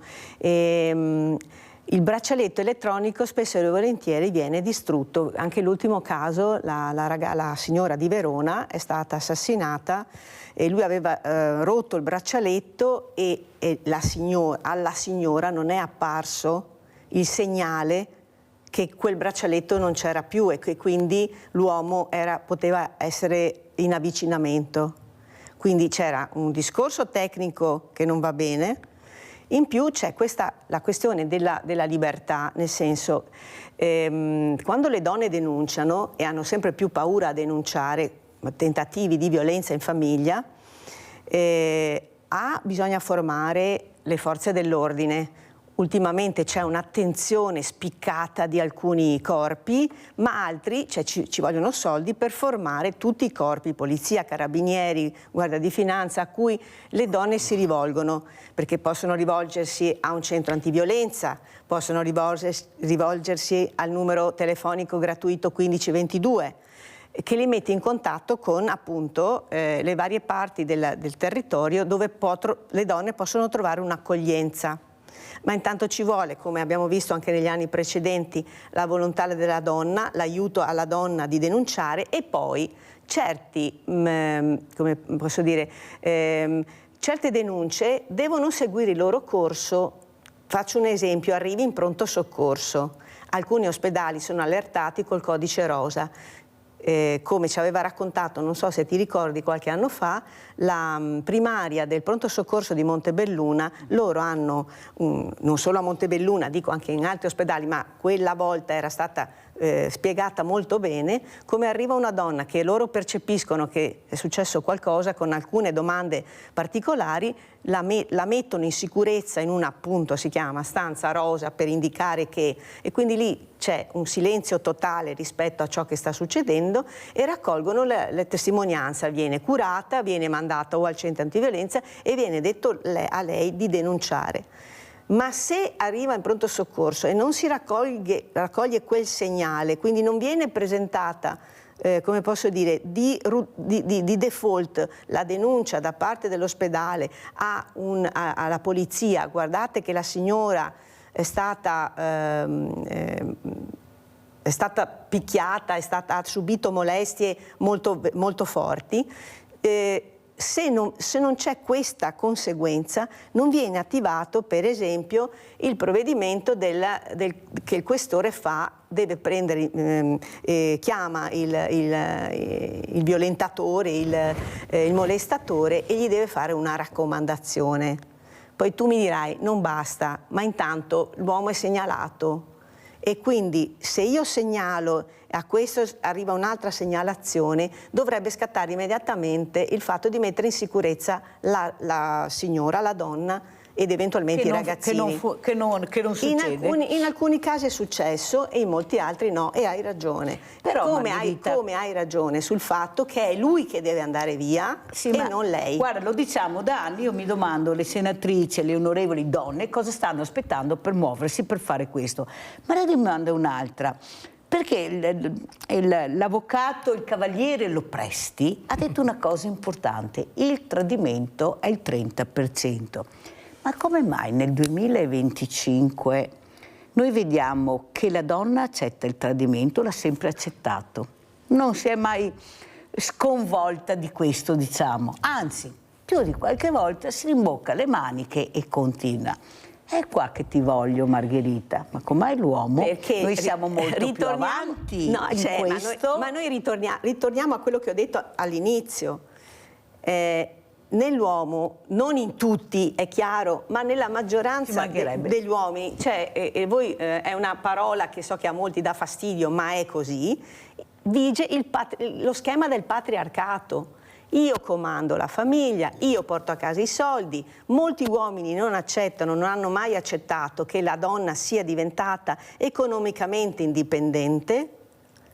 Non parlo dei giovani di adesso, perché voi capite che una famiglia si mette insieme, sta in piedi se ci sono 2 stipendi, se ce n'è uno solo la vedo fatica, la vedo dura. Ma spesso e volentieri gli uomini non sono tanto d'accordo. Allora aspettate tutti e due perché abbiamo Maurizio da Conselve, veloce Maurizio, velocissimo, vai. Sì, Mirella, ciao e buongiorno ai tuoi ospiti. Allora volevo dire al signor Lopresti e alla signora che se ve ne siete accorti che la legge non esiste più. Perché dico questo? Perché se io devo camminare per la strada e non sono neanche più libero di camminare, di andare per i fatti miei, e dopo vedo che c'è un pazzo, un criminale che mi coltella, cioè io dico non sono in un mondo, ok, senza motivo, dalle coltellate successo a Milano a quella povera signora ecco, che stava andando a lavorare. Allora, ma è possibile che noi non siamo neanche più sicuri di andare per i fatti nostri, che ci dobbiamo trovare un criminale che usa il coltello, cioè uno che va in giro col coltello non può essere una persona normale. Molto chiaro, grazie, okay. Maurizio, sei stato chiarissimo. Cavaliere, avvocato Lopresti, come non sono d'accordo. Non sono d'accordo, non sono tanto d'accordo. Che è diverso.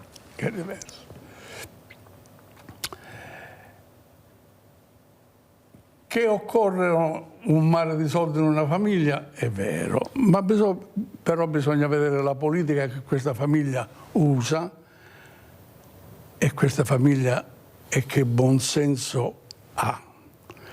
Se noi troviamo una famiglia dove non si sa cosa si fa, ma si pensa solo a spendere e espandere senza ritegno, i soldi non bastano mai.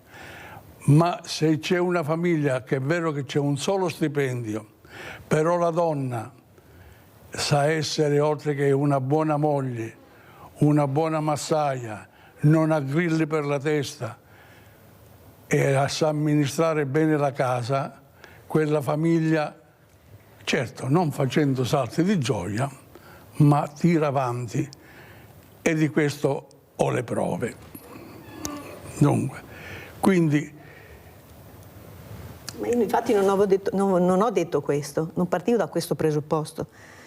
Il mio ragionamento è che molti uomini non accettano l'indipendenza economica e quindi se la moglie guadagna un po' di più, se si sentono sbalestrati completamente rispetto al loro ruolo, in alcuni, non ho detto in tutti, in alcuni scatta il meccanismo per cui di rivalsa. Invece di condividere. Noi qui vorremmo dire che da parte dell'uomo scatta la gelosia verso la moglie, di quello che la moglie fa. Sì, non solo in ambito sentimentale, qui la togliamo. Io dico dal punto di vista del appunto rispetto, siamo in due in coppia e siamo uguali. Questi sono casi veramente pochi. 70 femminicidi non mi sembrano proprio pochissimi. Ma non sono tutti di questa portata i femminicidi. I femminicidi noi li vediamo che sono in varie casistiche. Noi vediamo gente che si perde completamente nelle situazioni, cioè che ha perso la morale, ha perso il buon costume, ha perso... Io, se fossi cattolico, direi ha perso Dio. Rendo l'idea? Sì. Però, avvocato Lopresti, ci sono tare ereditarie. Quando vengono da voi, sì. Qual è? Cioè, nel senso, io sono curioso di scoprire cosa fa mia moglie o mio marito. Cioè, cos'è che devi scoprire? Cioè, nel momento lo devo beccare al tavolo? Lo devo... Cioè, cos'è che mi spinge ad arrivare da lei? Perché devo prendermi l'investigatore privato? Perché non ho coraggio di farlo io? Perché ho paura di essere scoperto? Devo centrare l'obiettivo con uno sconosciuto perché sono sicuro che qualcosa succederà? Sì. Ecco, cos'è? Arrivo e mi spiego, spero di avere il tempo di dirlo. C'è in primis la gelosia, e qui sono più le donne che sono gelose, cioè le donne che amano il marito, le donne che si sono sposate per fare la famiglia, per creare la famiglia, poi scoprono che il marito è assente, scoprono odori strani che non sentivano prima. Non appartengono alla loro famiglia. Vedono magari sul colletto della camicia delle ombreggiature, ciclamini e robe varie che non sono consoni al menaggio familiare, E allora dico, perché? Magari hanno figli, perché mio marito... E allora viene il sospetto che la tradisce. Certo, la donna normalmente è economicamente più debole e quando vengono tutti da noi dicono ci aiuti, cioè chiedono più un aiuto che altro. E allora noi vediamo che facciamo le indagini e hanno sempre ragione, indiscutibilmente. Li troviamo, abbiamo i mezzi e le possibilità e lo staff. Io adesso, senza volermi fare pubblicità, ho uno staff meraviglioso di persone ormai collaudate. 2 o 3 giorni risolviamo tutti i problemi, non ci vuole chissà che. Non andiamo alle calende greche, insomma, no? E allora, alcuni, quando io gli comunico che il marito gli fa le corna magari con la migliore amica, piangono.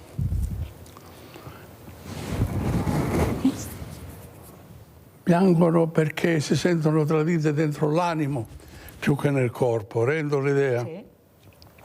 Non so se riesco a comunicare. Se riesco è un'umiliazione. È un'umiliazione. Cosa ho io meno dell'altra? E soventemente l'amore si tramuta in odio. Fermo perché abbiamo Adriano da Campalto. Vai Adriano. Sì, tanto buongiorno a lei e ai suoi ospiti. Grazie, buongiorno.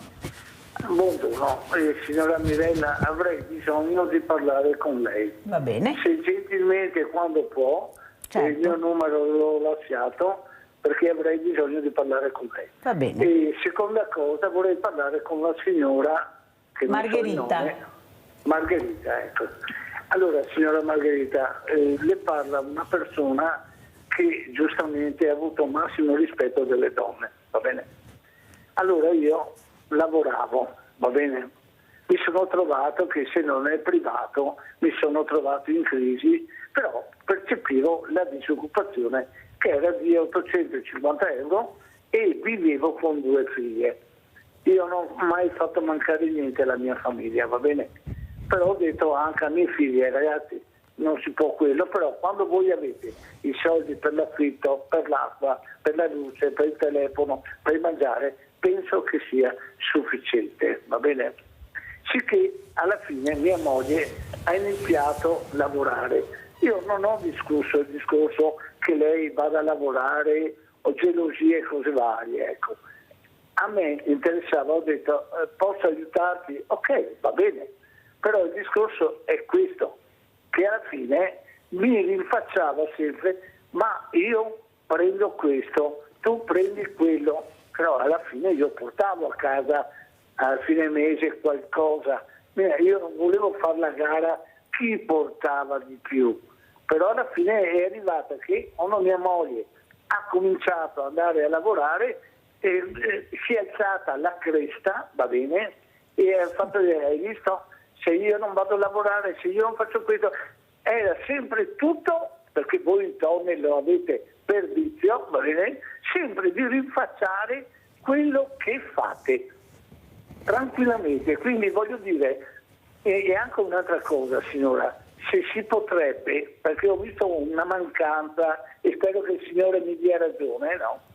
Di informazione, perché bisognerebbe cominciare culturalmente cambiare nei ogni comune o la politica che sia, va bene, informare di più queste coppie, va bene. Perfetto, basta, perché se no non ce la faccio. Sei stato chiaro, Adriano. Margherita Grigolato, commentiamo. Allora, se la moglie di questo telespettatore ha sbagliato, indubbiamente, ma lo sbaglio nasce da un ragionamento ancora prima.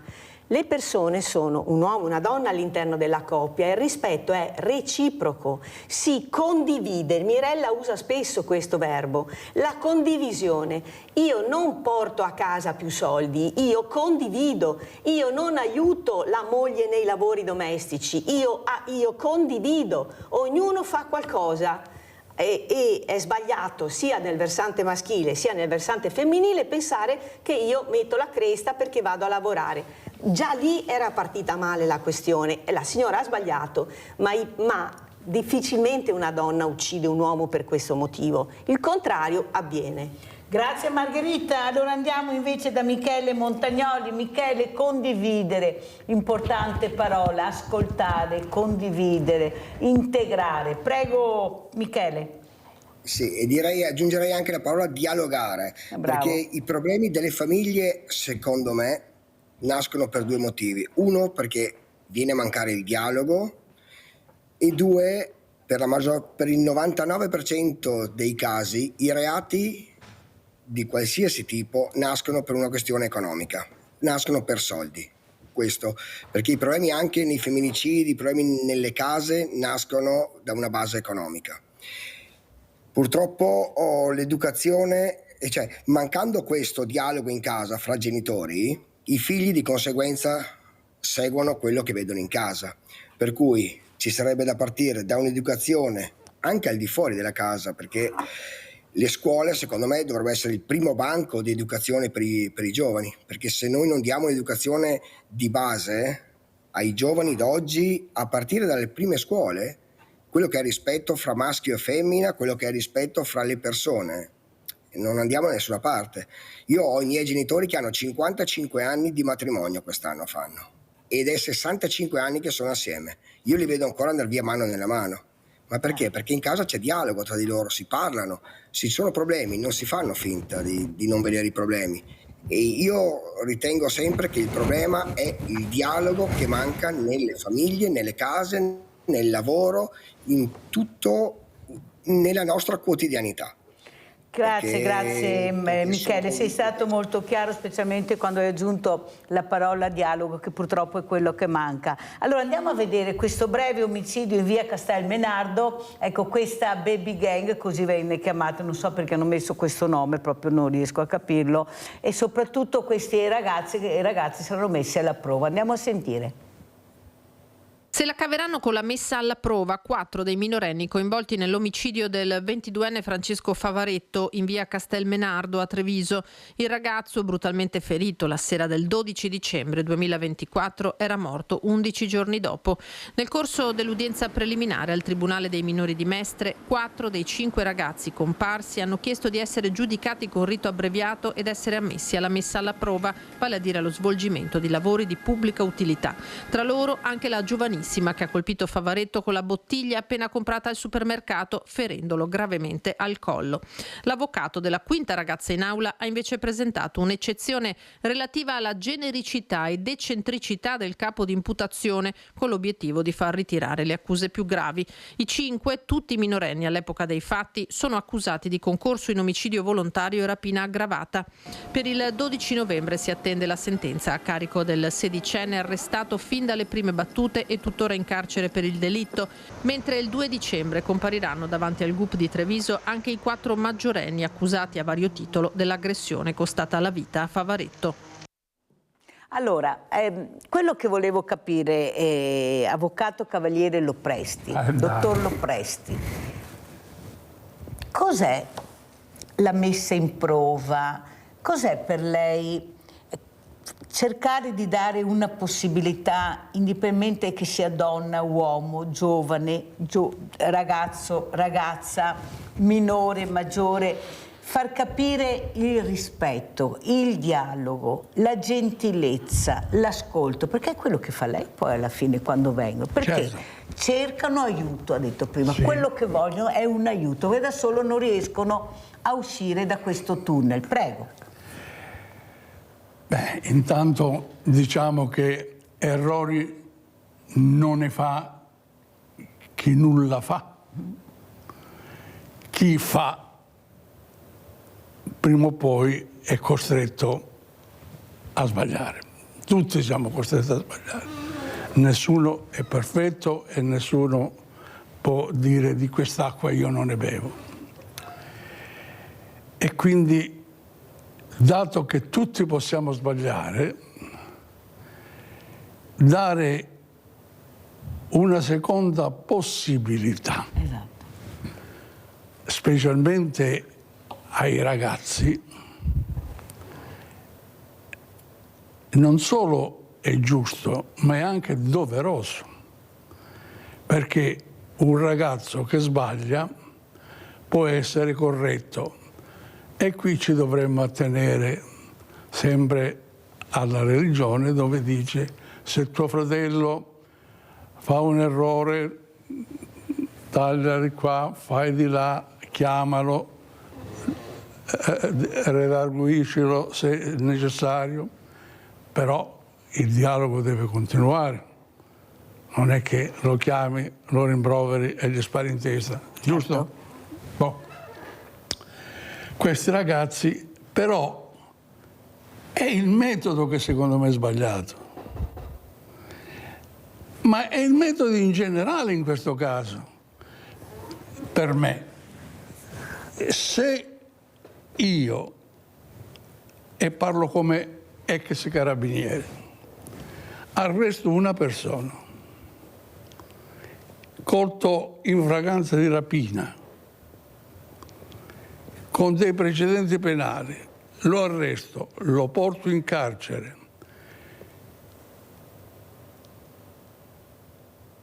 e ancora io non sono ritornato in caserma per fare un verbale e me lo trovo che mi aspetta sulla porta, come è capitato a me, della caserma, che mi dice: lo presti, sono venuto a offrirti caffè, a prendermi anche in giro. È logico che mi demoralizza. Ma qual è allora l'anello della catena che è debole? Perché io ho tanti avvocati che vengono, ho giudici, e dicono sempre alla fine che le leggi ci sono, ma è l'applicazione della legge che è sbagliata. No, ma più che sbagliata, è addirittura a volte inesistente. Facciamo una legge e la lasciamo lì. Ma questo a che serve fare le leggi? Facciamone una, facciamola bene, ma applichiamola. Esatto. Però l'applicazione è soggettiva, bisogna vedere il giudice come la applica. Ecco, il giudice come la... Ma il giudice è un uomo anche lui. O una donna. O una donna, si chiama uomo in senso... Sì, una figura. Una figura. Sì, senza entrare nel maschilismo e femminismo. È una persona, è poi soggetto a sbagliare, nella speranza che l'errore sia errore, non errore voluto o politico. E allora qui entriamo in campi che non ci voglio entrare. Allora entriamo nel campo lavoro. Cos'è il lavoro dell'investigatore? Ci sono giovani che si avvicinano, perché si sente poco, ma è un lavoro anche importante, un lavoro anche stimolante. Ma le dirò, il lavoro è importante, bello, anche simpatico, a volte anche noioso, però, per dire la verità, perché stare lì a controllare una porta, se esce o non esce, ma quando che esce è stimolante, però. Sì, ma magari deve aspettare 4-5 ore, sai che gioia, è pesante. Però poi lo becco, la becco. E poi la becco, certo, poi lo becco. Noi li abbiamo sempre beccati, senza paura di essere smentito. Pensate. Maschietti, state attenti, anche femminicide. Io come agenzia li ho sempre beccati, non se ne è salvato mai uno. La famiglia rimane unita o lei? A volte sì, a volte no. Conforme. Potrei raccontare un esempio. Sì. Un cliente, di cui naturalmente mi chiede, mi dice: c'è mia moglie che vuole andare in ferie questa settimana. Io l'ho pregata di postergare e lei mi ha detto di no, che deve andare questa settimana qua. Dice, quindi io sospetto che c'è qualcosa che non va.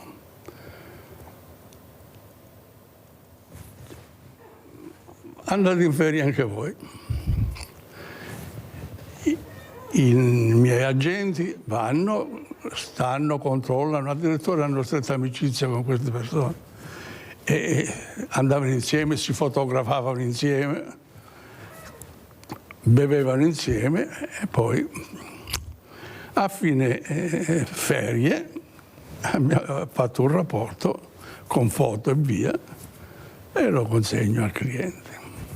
Muto, zitto, nessuno parla. L'anno dopo me lo ritrovo. Stessa problematica. Il mio lavoro è quello. Stesso posto, stesso mare, stesso...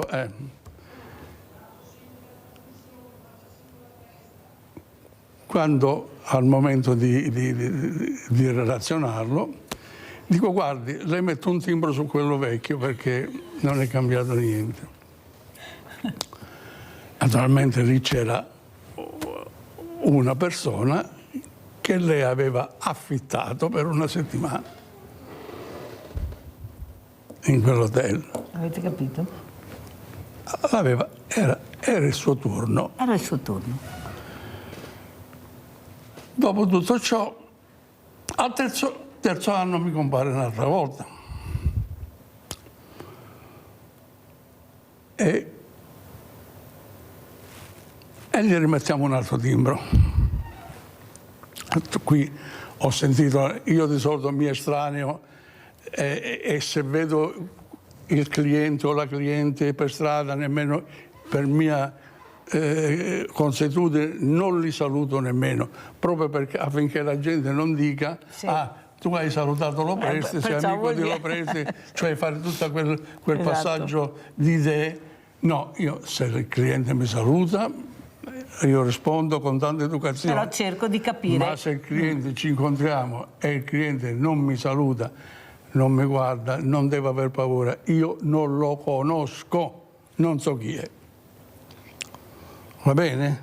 Va bene. Allora questo signore mi fa, no, a questo punto dico, senta, io non mi impiccio, mi estraneo sia dalle conseguenze e dalle responsabilità di quello che succede dopo. Però qui, mi perdoni, ma una domanda gliela devo fare. È 3 anni che facciamo la stessa, cioè 3 timbri sul rapporto. Sul verbale. Verbale identico. Dico, che senso ha? E dice, ho voluto controllare la psiche di mia moglie. Io l'ho messa mia moglie dice, davanti alle sue responsabilità e lei mi ha detto, guarda, sì, è vero, io ho questo vizio, ho questa necessità. Io sono la moglie più brava che si possa trovare. Però? Non ti ho mai tradito con nessuno e non ti tradirò mai con nessuno. In paese io non... cioè era una donna santa con un solo peccato. Rendo l'idea. Certo. A questo punto dice, abbiamo fatto una riunione con i figli e i figli abbiamo deciso che ci va bene così. Avete capito? Quindi in questo caso. Un altro caso invece, un povero operaio che poi tra l'altro non aveva i soldi nemmeno per pagarmi, gli troviamo che la moglie c'ha l'amante e via di sé lo comunichiamo e questo ha fatto l'ira di Dio. Non l'accettava? No, non solo non l'accettava, ma si è andato in un'escandescenza, in una cosa che a volte noi abbiamo paura, però il nostro lavoro non è il nostro compito. Quando io gli ho dato il rapporto e lui mi ha pagato, quando può, finisce là. Il mio rapporto finisce lì e noi non ci estraniamo da ogni responsabilità, da ogni conseguenza, perché le conseguenze possono essere tante e non possiamo farcene carico noi. Però se mi si chiedono consigli, certo, so anche dare, non consigli legali perché per quello ci sono gli avvocati, sì, ma consigli da persona, da uomo, da padre di famiglia, da nonno, perché sono nonno. Per un equilibrio in famiglia. Avete capito? Io glielo do. E a volte non sempre il mio consiglio va con la morale corrente. Ma è sempre un consiglio. Ma è sempre un consiglio. Ma è sempre un consiglio. Allora, ormai il tempo è scaduto, sentiamo come ci saluta il nostro Michele Montagnoli. Margherita Grigolato è dovuta andare via, lo sapevo, vi saluta e la ringraziamo. Michele, questo uomo che hai sentito, che cerca di adoperare il buonsenso, l'equilibrio, indipendentemente dal lavoro, il dialogo, come hai detto tu, ma perché manca così dialogo, soprattutto con le fragilità? Chi è che non ascolta Michele? Perché sente ma non ascolta, è diverso, basta una virgola, basta un qualcosa che la frase cambia, ecco il modo come la dici, e invece l'ascolto deve essere pacato, deve essere un vero ascolto, ma un ascolto anche costruttivo poi alla fine. Prego Michele. Guarda Mirella, io credo che tutto parta dall'educazione che riceviamo. Purtroppo vediamo quotidianamente anche in TV la nostra politica litigare per cose che sono a dir poco incredibili. Vediamo che si attaccano loro per qualsiasi, si scontrano per il niente, per i famosi futili motivi, e noi che cosa dobbiamo fare? Cioè, è una situazione veramente difficile, perché dare consigli o analizzare la cosa è difficile. Io posso dirti che dalla mia, riallacciandomi al discorso della baby gang che dicevi prima, che è un nome bruttissimo, rimango colpito perché non si sta facendo nulla, perché si sta cercando solamente di punire. Io inviterei, sì, la punizione ci deve essere, ma il carcere minorile è una scuola di delinquenza. Per cui, secondo me, e ne ho esperienza e spero un giorno di invitarti a vedere le nostre attività lavorative. Sì, vengo Michele. Quanto può cambiare una persona se è occupata nel mondo del lavoro? Perché con il lavoro, con lo studio, si educano le persone. Con quale messaggio ci lasci, Michele? Vi lascio con un messaggio che spererei che le nostre parole non vadano dimenticate e che ognuno di noi si faccia un esame di coscienza sul dialogo che usa con il prossimo, che sia padre, madre, figli o colleghi di lavoro. Grazie veramente Michele Montagnoli, Fondazione Impresa Sociale all'Opera, di essere stato con noi. Siamo collegati con Montegordo Terme, un paese bellissimo, e abbiamo parlato di lavoro inclusivo, ecco, inclusione. Allora, dottor Lopresti, avvocato Lopresti, quasi senatore Lopresti, perché è un'istituzione, lui a Treviso è un'istituzione. Con quale messaggio ci saluta? È difficile, perché io posso dare un messaggio secondo le mie capacità intellettive, secondo la mia educazione, secondo la mia cultura. Io direi sempre che il buonsenso dovrebbe prevalere su ogni cosa. Questo è il messaggio. Il messaggio che io dico, che il dubbio comunque corrode l'anima. E allora non corrodete per l'anima, venite da Lopresti. Grande, bellissimo questo saluto che ha fatto, ecco, siate fiduciosi, qualcosa si riuscirà a risolvere e soprattutto fatevi aiutare, questo è fondamentale. Se qualcuno vuol chiedermi qualche parere, qualche consiglio, anche tramite voi, può farlo benissimo. Grazie. Io rispondo e non per questo, per via televisiva, voglio essere pagato. Se vuole approfondire mi venga a trovare in studio, Avete capito? Grazie, che si veramente ragiona. grazie a Giuseppe Lopresti, ma a tutta la sua famiglia che ho qui vicino, veramente grazie. Per me è stato un onore ospitarlo, perché questa mattina ha regnato il buon senso, quello che ha detto Lopresti, ed è molto importante. Grazie, pubblicità. Ciao,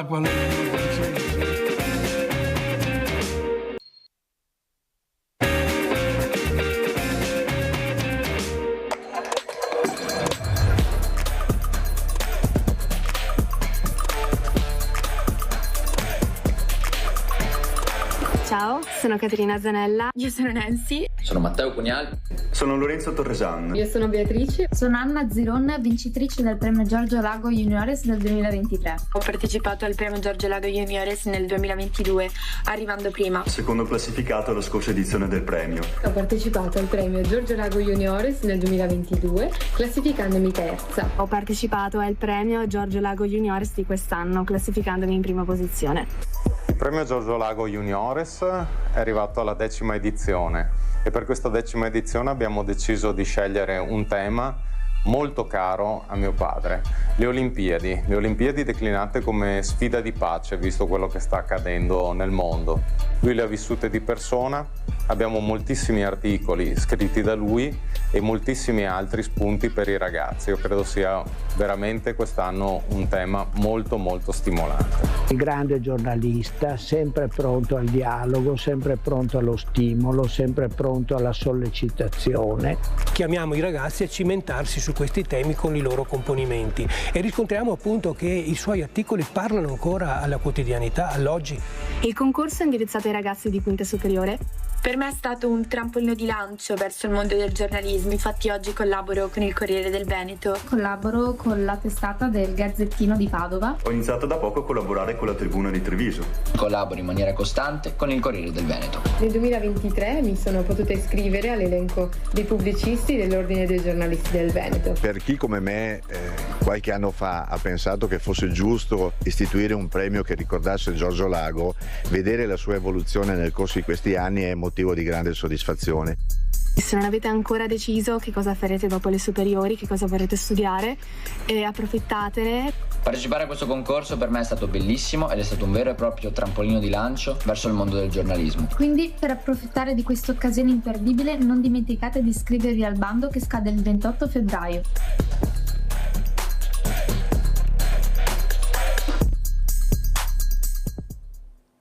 Ed è un piacere avere ospite questa mattina il dottor Francesco Lago Chiavazzi, una persona che voi conoscete, è già venuta, ma a me fa sempre piacere, perché ricordiamo questo grande uomo che è stato Giorgio Lago, che io ho avuto la fortuna di conoscere.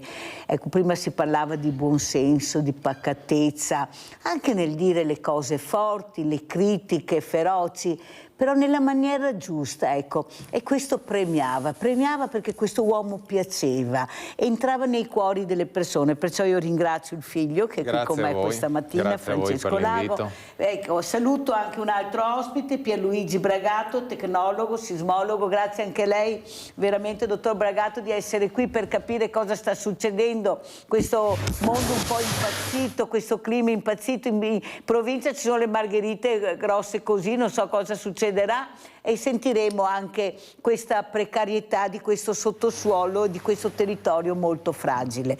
Allora, dottor Lago, cosa ci racconta questo premio molto importante, ma soprattutto i giovani? Ecco, questi sono anche i nostri giovani e non sono le baby gang che voi vedete con questo nome orribile, ma sono i nostri bravi ragazzi. Prego. Sì, lì devo dire che sull'informazione, insomma, anche l'informazione ha le sue colpe, perché vediamo che adesso ci sono dei problemi gravi, episodi molto gravi, però anche ogni minimo episodio viene enfatizzato tantissimo.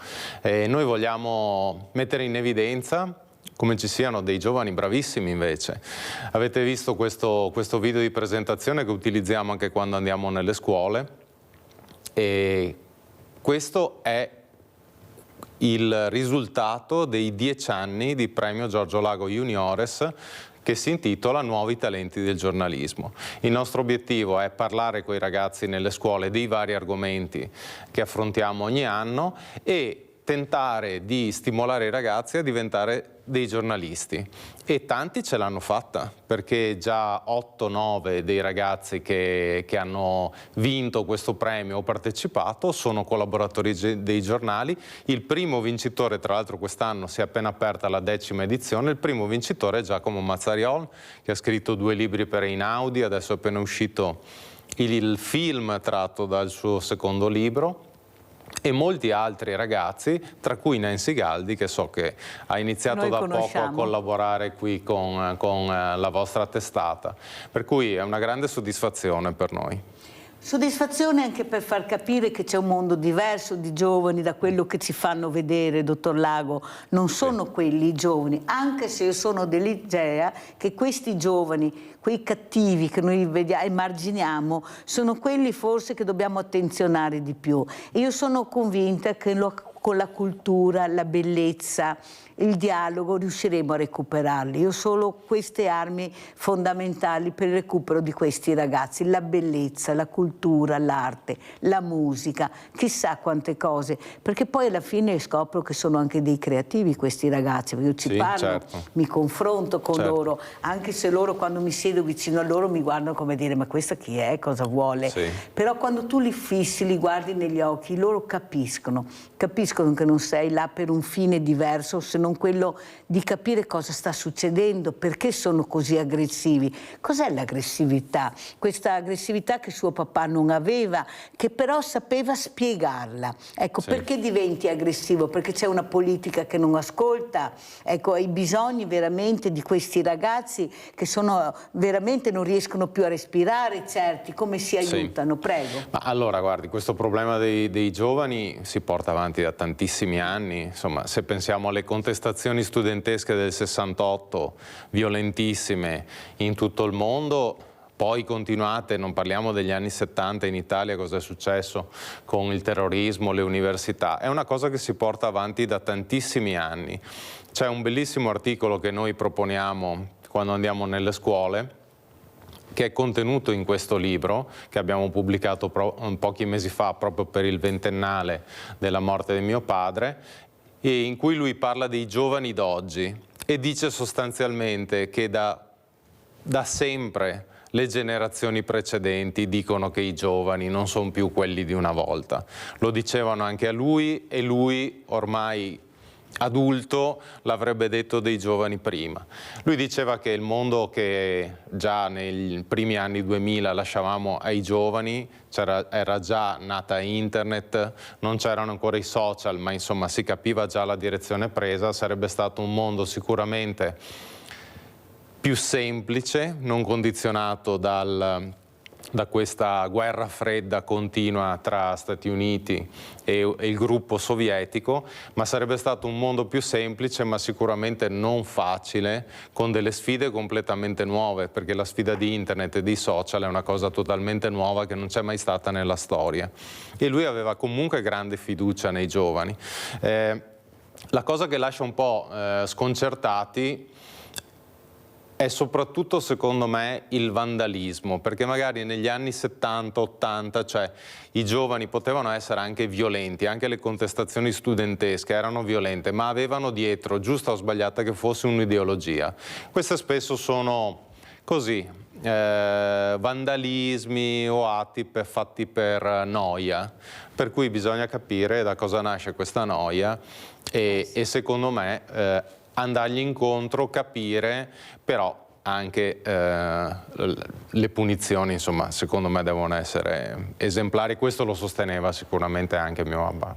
Allora, non so se c'è ancora il nostro Livio, perché mi era caduta la linea, non so se è ancora Livio, e saluto anche Pierluigi Bragato. Allora, dottor Bragato, cosa sta succedendo? Questo territorio molto fragile, io 2 domeniche fa sono andata in Friuli, ho visto questo territorio che era stato massacrato, che naturalmente è stato rimesso in piedi, ma sono strutture che non so se saranno in grado, se succede ancora qualcosa, di sostenere. questa tecnologia avanzatissima, però poi vediamo quello che è successo a Roma, questo crollo di questa torre. Ecco, cos'è che si dovrebbe attenzionare di investire di più? Noi abbiamo parlato di cultura, anche questa è cultura, nell'investire nella maniera giusta e dove veramente serve. Cos'è che vede dal suo osservatorio, dottor Bragato?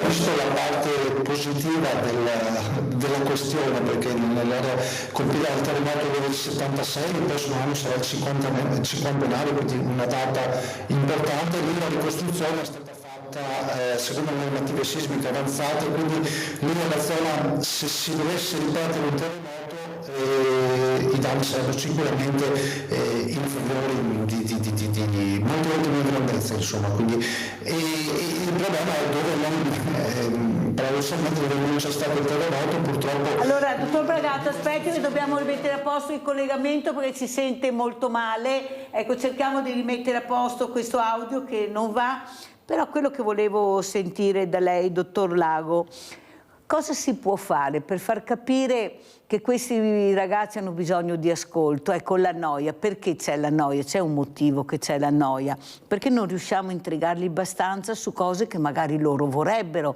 ma non lo sanno, perché nessuno scava dietro di loro. Una volta anche la scuola, anche ad esempio c'erano le famose applicazioni tecniche, ma vedevi dove eri più orientato. Adesso abbiamo tanto ma non abbiamo niente, i ragazzi non hanno voglia, non hanno manualità, ma come? Se qua l'ultimo dato che ho letto, ci sono ragazzi che aspettano di entrare in queste scuole di formazione, i famosi ITES, che erano stati anche quelli cancellati, vuol dire che non è vero che sono così, che bisogna saperli ascoltare, ad esempio la musica, anche a scuola si fa pochissima musica, la musica l'adorano. Ecco, cosa si può fare per far capire a chi di dovere che anche la scuola deve cambiare, non può fare solo didattica? Si può fare tantissimo, anche perché non dimentichiamo che comunque internet e i social hanno dei lati negativi, ma hanno dei lati molto positivi, perché guardi, noi stiamo portando le lezioni del Premio Lago, ne abbiamo già fatte 3 in un mese,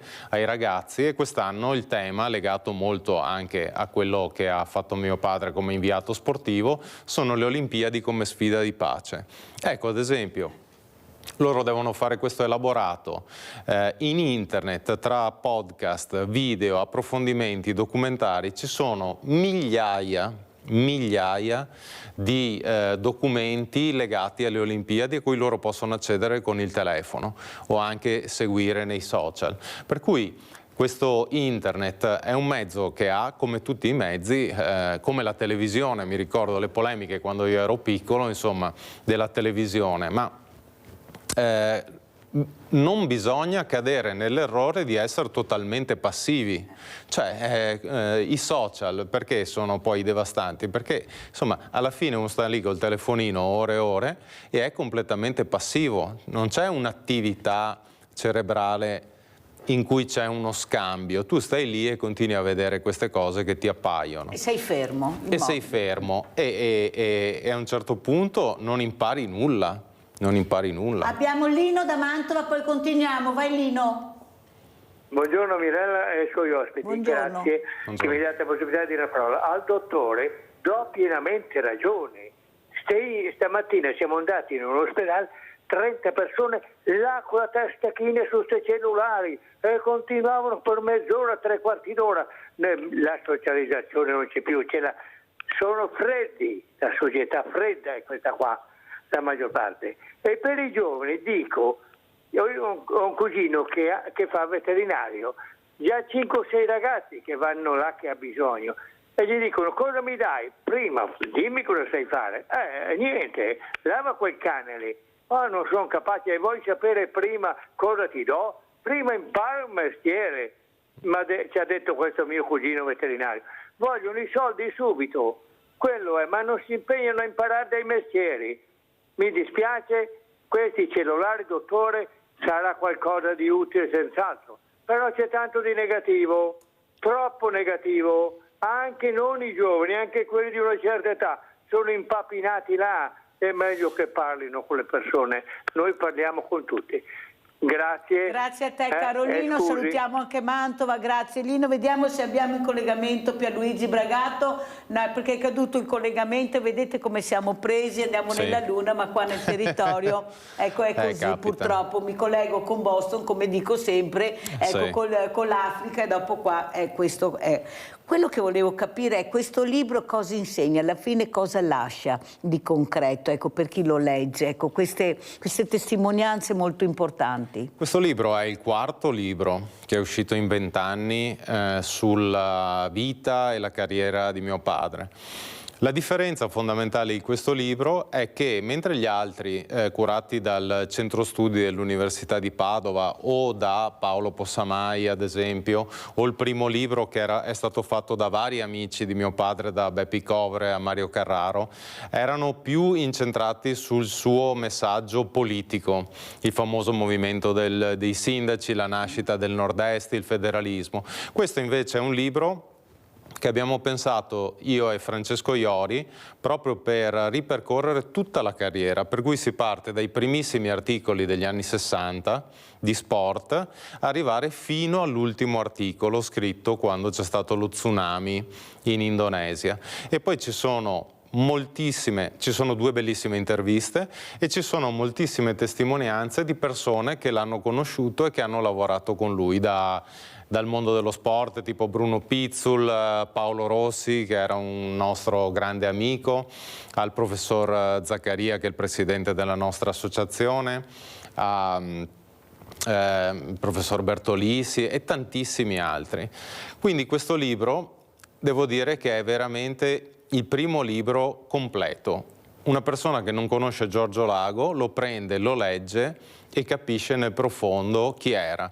Poi può essere letto in modo cronologico, perché gli articoli sono messi in ordine cronologico, ma può essere anche letto, a parte le prefazioni, può essere anche letto saltando qui e lì, perché sono comunque articoli di giornale e sono sempre attuali.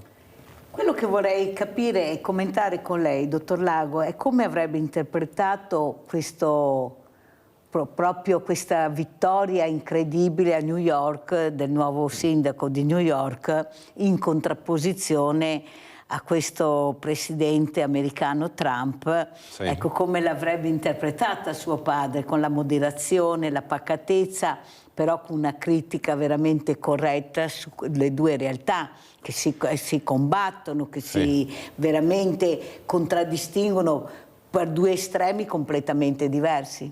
Ma allora, mio padre intanto devo dire che lui amava molto gli Stati Uniti, ma li amava per un motivo anche molto semplice, perché lui diceva io non posso non amarli, perché io nel 1945 ho visto arrivare gli americani. Aveva già 8 anni, la casa dove lui viveva, mio nonno era segretario comunale, era il municipio e quindi era occupata dal comando nazista. E quando lui ha visto arrivare gli americani con la musica, con il sorriso, con la cioccolata, con le sigarette, per lui questa immagine è un'immagine che è rimasta indelebile tutta la vita.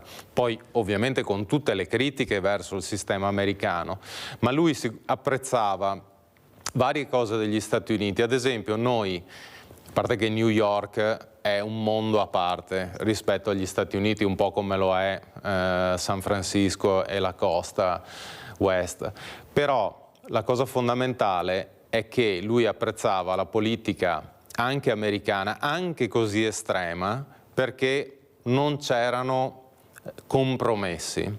Il problema e la cosa che lui contestava molto della politica italiana, lui chiamava questo doroteismo, ma diceva il doroteismo non è una corrente della democrazia cristiana, è questo modo mediatorio in cui a un certo punto che ci sia un governo di destra o di sinistra non capisci perché le leggi più o meno sono sempre quelle, i problemi sono sempre gli stessi, non c'è mai una posizione. Uno dice ma il governo di destra o di sinistra, ma il problema italiano è che ci sia la destra o la sinistra o il centro, più o meno non cambia nulla.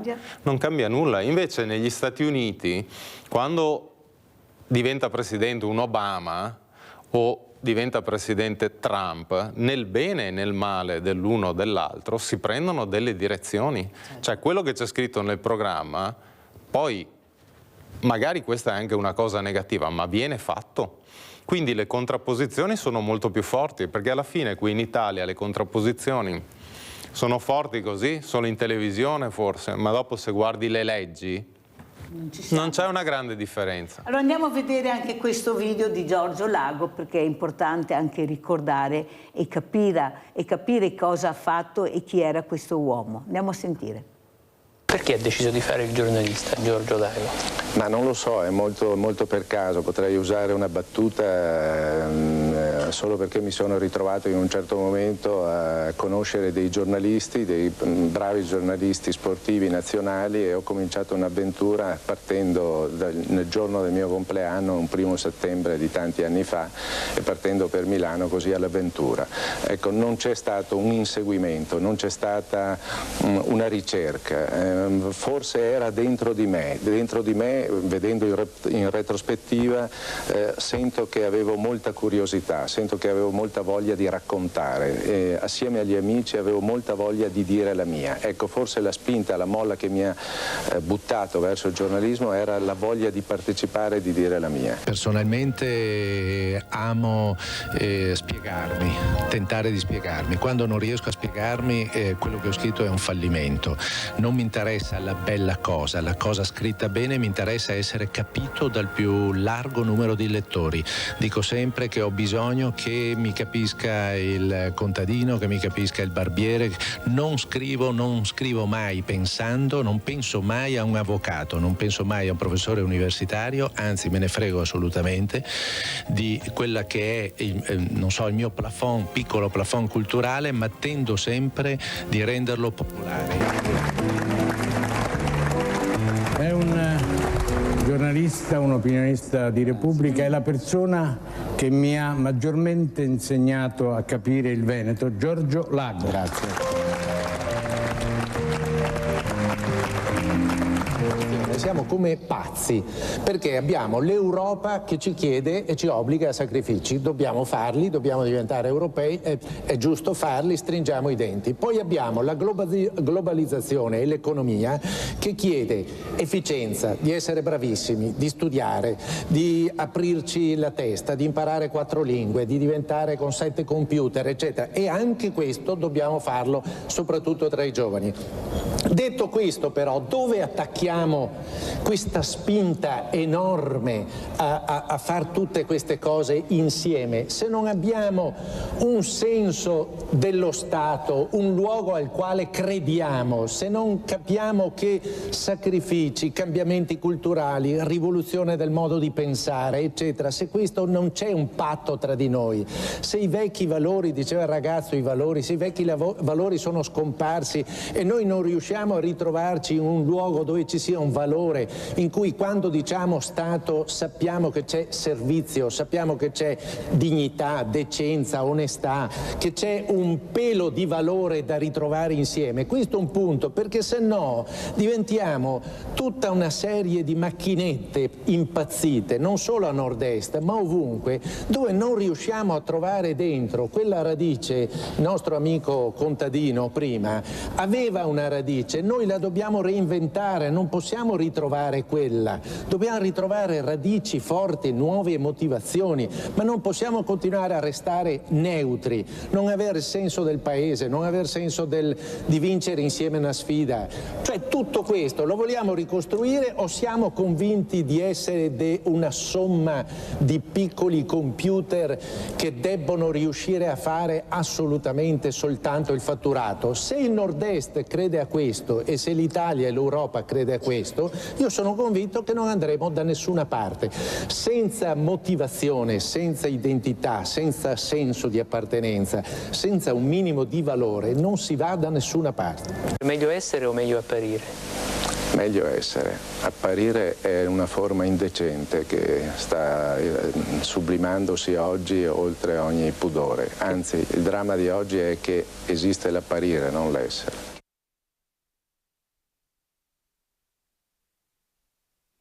Questo servizio che fa capire, siete stati attenti alle parole che diceva Giorgio Lago. Sentiamo come saluta il figlio, questo ragazzo, questo uomo che sta cercando di seguire le orme così importanti che ha lasciato suo padre. Ecco, cosa direbbe Francesco Lago a Giorgio Lago in un momento di transizione così difficile, così problematica per tante persone? Sì, certo.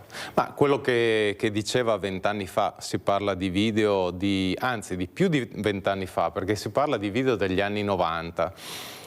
Il finale in cui lui dice essere o apparire, dice l'apparire è il male di oggi perché esiste l'apparire e non l'essere, l'ha detto nel 1991. Non c'era internet e non c'erano ancora i social. Quindi la cosa che noi notiamo quando leggiamo in continuazione gli articoli di mio padre o vediamo i video in cui lui parlava, ne abbiamo anche raccolti molti altri, sono disponibili su YouTube, è la grandissima attualità. Perché quello che lui diceva, ad esempio al Maurizio Costanzo Show, in cui dice se noi pensiamo solo al fatturato e non ci agganciamo dei valori e un senso dello Stato, non si va da nessuna parte. Lo diceva nel 96. Ecco, gli effetti di questa mancanza di valori ce li abbiamo sotto gli occhi. Allora io volevo anche ricordare un grande amico di Mirella che ieri è mancato, Adriano Mellone, questo uomo, prego la regia di mandare la foto, voglio proprio salutarlo. Avevamo fatto dei progetti assieme al Parco dello Storga, con gli orti sociali, mi mancherà tantissimo. Lui aveva creato, assieme alla dottoressa Agostini, il biscottificio in pediatria, ci credeva tantissimo e veramente io volevo salutare Adriano Mellone. Adriano, mi mancherai veramente tantissimo, soprattutto non so se riusciremo a portare avanti questi bellissimi progetti dell'Orto dello Storga senza di te, perciò ciao Adriano e un abbraccio a tutta la famiglia Mellone. Detto questo ringrazio il dottor Francesco Lago Chiavacci di essere stato con noi, di aver presentato questo libro Il mio Veneto e altri scritti, per capire l'importanza di leggere bene, di leggere quello che veramente un uomo, veramente che credeva anche nel Veneto, ecco, riusciva a dire. Grazie e adesso andiamo a vedere l'assegno di Mirella che è il vostro segno. Ciao grande famiglia, un altro caso che da tempo stiamo seguendo e un altro caso che assolutamente dobbiamo portare a termine. Entriamo. Eccola qua, la mamma di Emanuela che voi già conoscete. Antonietta, siamo arrivate. Bravi. Allora, cos'è il problema di tua figlia? Le scale. Tesoro, non riesce a farle per niente. Come sta Manuela? Così, non tanto bene. Non è migliorata? No, anzi peggiorata, un po'. E perciò per lei diventa un problema su questo. E fa fatica a far tutto, bisogna dire la verità sacrosanta. E soprattutto le scale? Le scale sono pesanti per lei. Bene, allora andiamo mamma Antonietta, fai strada. Allora, contiamo anche i gradini. Questa è la scala, 1, 2, 3, 4, 5, 6, 7, 8, 9, 10, 11, 12, 13, 14, 15, 16, 17, 18. Ecco qua Manuela. Ciao Manu. Come stai? Sono stanca. Ciao. Ciao cara. Sono stanca oggi. Sei stanca oggi? Fa tanto caldo. Fa tanto caldo. Manuela, come vedete, si muove malissimo. Non sta facendo scena, Attenzione, Manuela non cammina più, molta fatica e le scale per lei sono un problema. Perché siamo qua oggi? Perché è successa una bellissima cosa, bellissima, giusta anche. Manuela da tempo chiede un altro appartamento a un piano terra perché le scale per lei diventano non un problema di più. È un grosso problema. Ha avuto un colloquio col sindaco Mario Conte, il quale adesso sta vedendo di aiutare Manuela, anche perché ha visto le sue condizioni e perciò cercherà di capire come fare per aiutarla, perché Manuela non può più rimanere su questo appartamento. Manuela deve avere un appartamento a piano terra. No. Allora, cosa è successo Manuela quel giorno con il sindaco Mario Conte? Venerdì abbiamo visto il signor Mario Conte e ha detto che mi trova qualcosa adatto per le mie condizioni di salute, perché io faccio fatica a camminare, le scale faccio fatica e se qualcuno mi fa la spesa devo lasciarla giù perché non riesco a portarla di sopra, devo chiamare qualcuno che me la porti su. Prima delle signore qua, delle vicine di casa, diglielo mamma. Per fortuna che c'è mamma Antonietta. Stamattina mamma Antonietta è venuta al Banco Solidale a prendere la borsa della spesa perché non sapeva che volevo fare una sorpresa a Manuela. Sì, la spesa, guarda. Ecco, dov'è? Ecco, guardate, ecco, questa è la spesa del Banco Solidale della Mirella. Ascolta, oltre a questo ci sono sempre un problema di bollette, vero amore? Mamma mia, quante sì. volete. Queste famigerate bollette. Allora, guarda, io ti faccio una sorpresa. I problemi sono veramente tanti, come vedete. Allora, questo è l'assegno della grande famiglia di Rete Veneto. Grazie. Che ti permetterà di respirare un pochino. Grazie, così paghiamo una cosa che è da tanto lì, che è del 2017, ti rendi conto che è ancora ferma. Grazie. Ecco, comunque tu devi pagarti le tue cose per stare serena. Sì, sì, hai bisogno di stare serena. Sì, perché se il cervello non è in pace, io non sto bene. Ascolta, cosa vuoi dire alla grande famiglia che da diversi anni ormai ti segue? Io, grazie a voi che sono aiutata, mi avete aiutato tanto con il cibo, che è una cosa importante, con le bollette ancora tempo fa, adesso piano piano speriamo che ne veniamo fuori, che le cose si sistemano. Io ringrazio sempre tutti, che aiutate anche tutti quanti. A me basta camminare bene adesso e poter fare le cose come le persone. Ogni tanto tu ti scoraggi però Sì. e mi telefoni e piangi e mi dici Mirella non sto bene. Perché dici questo? Invece io ti vedo, dai Manuela, che ti vedo bene. Perché il cervello è stato colpito nella parte delle emozioni, a volte viene la depressione, quindi prendo le gocce. Mamma Antonietta, questa voi veramente, guardate, a questa mamma dovremmo dare a lei veramente una medaglia, perché non ha solo Emanuela, ha anche un altro figlio. Cos'è successo all'altro figlio? L'altro figlio è stato operato, che ha una stomia e più sta operato ai polipi che non si sa. Aspettiamo l'esito istologico per sapere cosa. Un altro è stato operato al braccio, a 15 punti, è pieno di dolori, neanche l'anno si aspetta l'esame istologico. E ha un pacemaker e a novembre deve cambiare anche il pacemaker perché non funziona molto bene. Però tu mamma Antonietta hai una forza, una grinta. Per forza, delle volte lei mi dice mamma, e dico guarda Manuela non che fa più. E delle volte dico avanti, mi parlo da sola e dico Antonietta vai avanti. Pensate. Questa è la verità sacrosanta. Questa mamma con tutti questi figli che non sa, deve correre da uno, dall'altro, però non aspetta, è qui da San Giuseppe. Cosa è qui? C'è una canaputea che anche io non si può neanche camminare neanche qui. Il sindrome di William. Sa che altro giorno che siamo stati a cena, tutte cose che all'albergo, c'era lei con la figlia che si inca qui. Io non l'ho vista, non l'ho vista. Anche se inca qui. Sì che... Perciò non ti manca niente, mamma Antonietta. No. Proprio abbiamo fatto il pieno? Di tutto. Cosa vuoi dire, Emanuela? Mio fratello in ospedale andava lei, veniva da me, andava da lui, andava di qua, andava di là. E ricordiamo che Emanuela ha anche due figli, anche lei, che salutiamo, due bellissimi ragazzi, vero? Sì, che hanno gli esami di maturità serale e mio figlio è stato promosso. Bene. E io non posso, per quello abbiamo questi problemi, perché io non posso più guidare, non posso più andare in bicicletta, non posso più andare in autobus. E quindi c'è sempre lei, ma ci vuole qualcuno che... Allora, che appello vuoi fare al tuo sindaco, Mario Conte?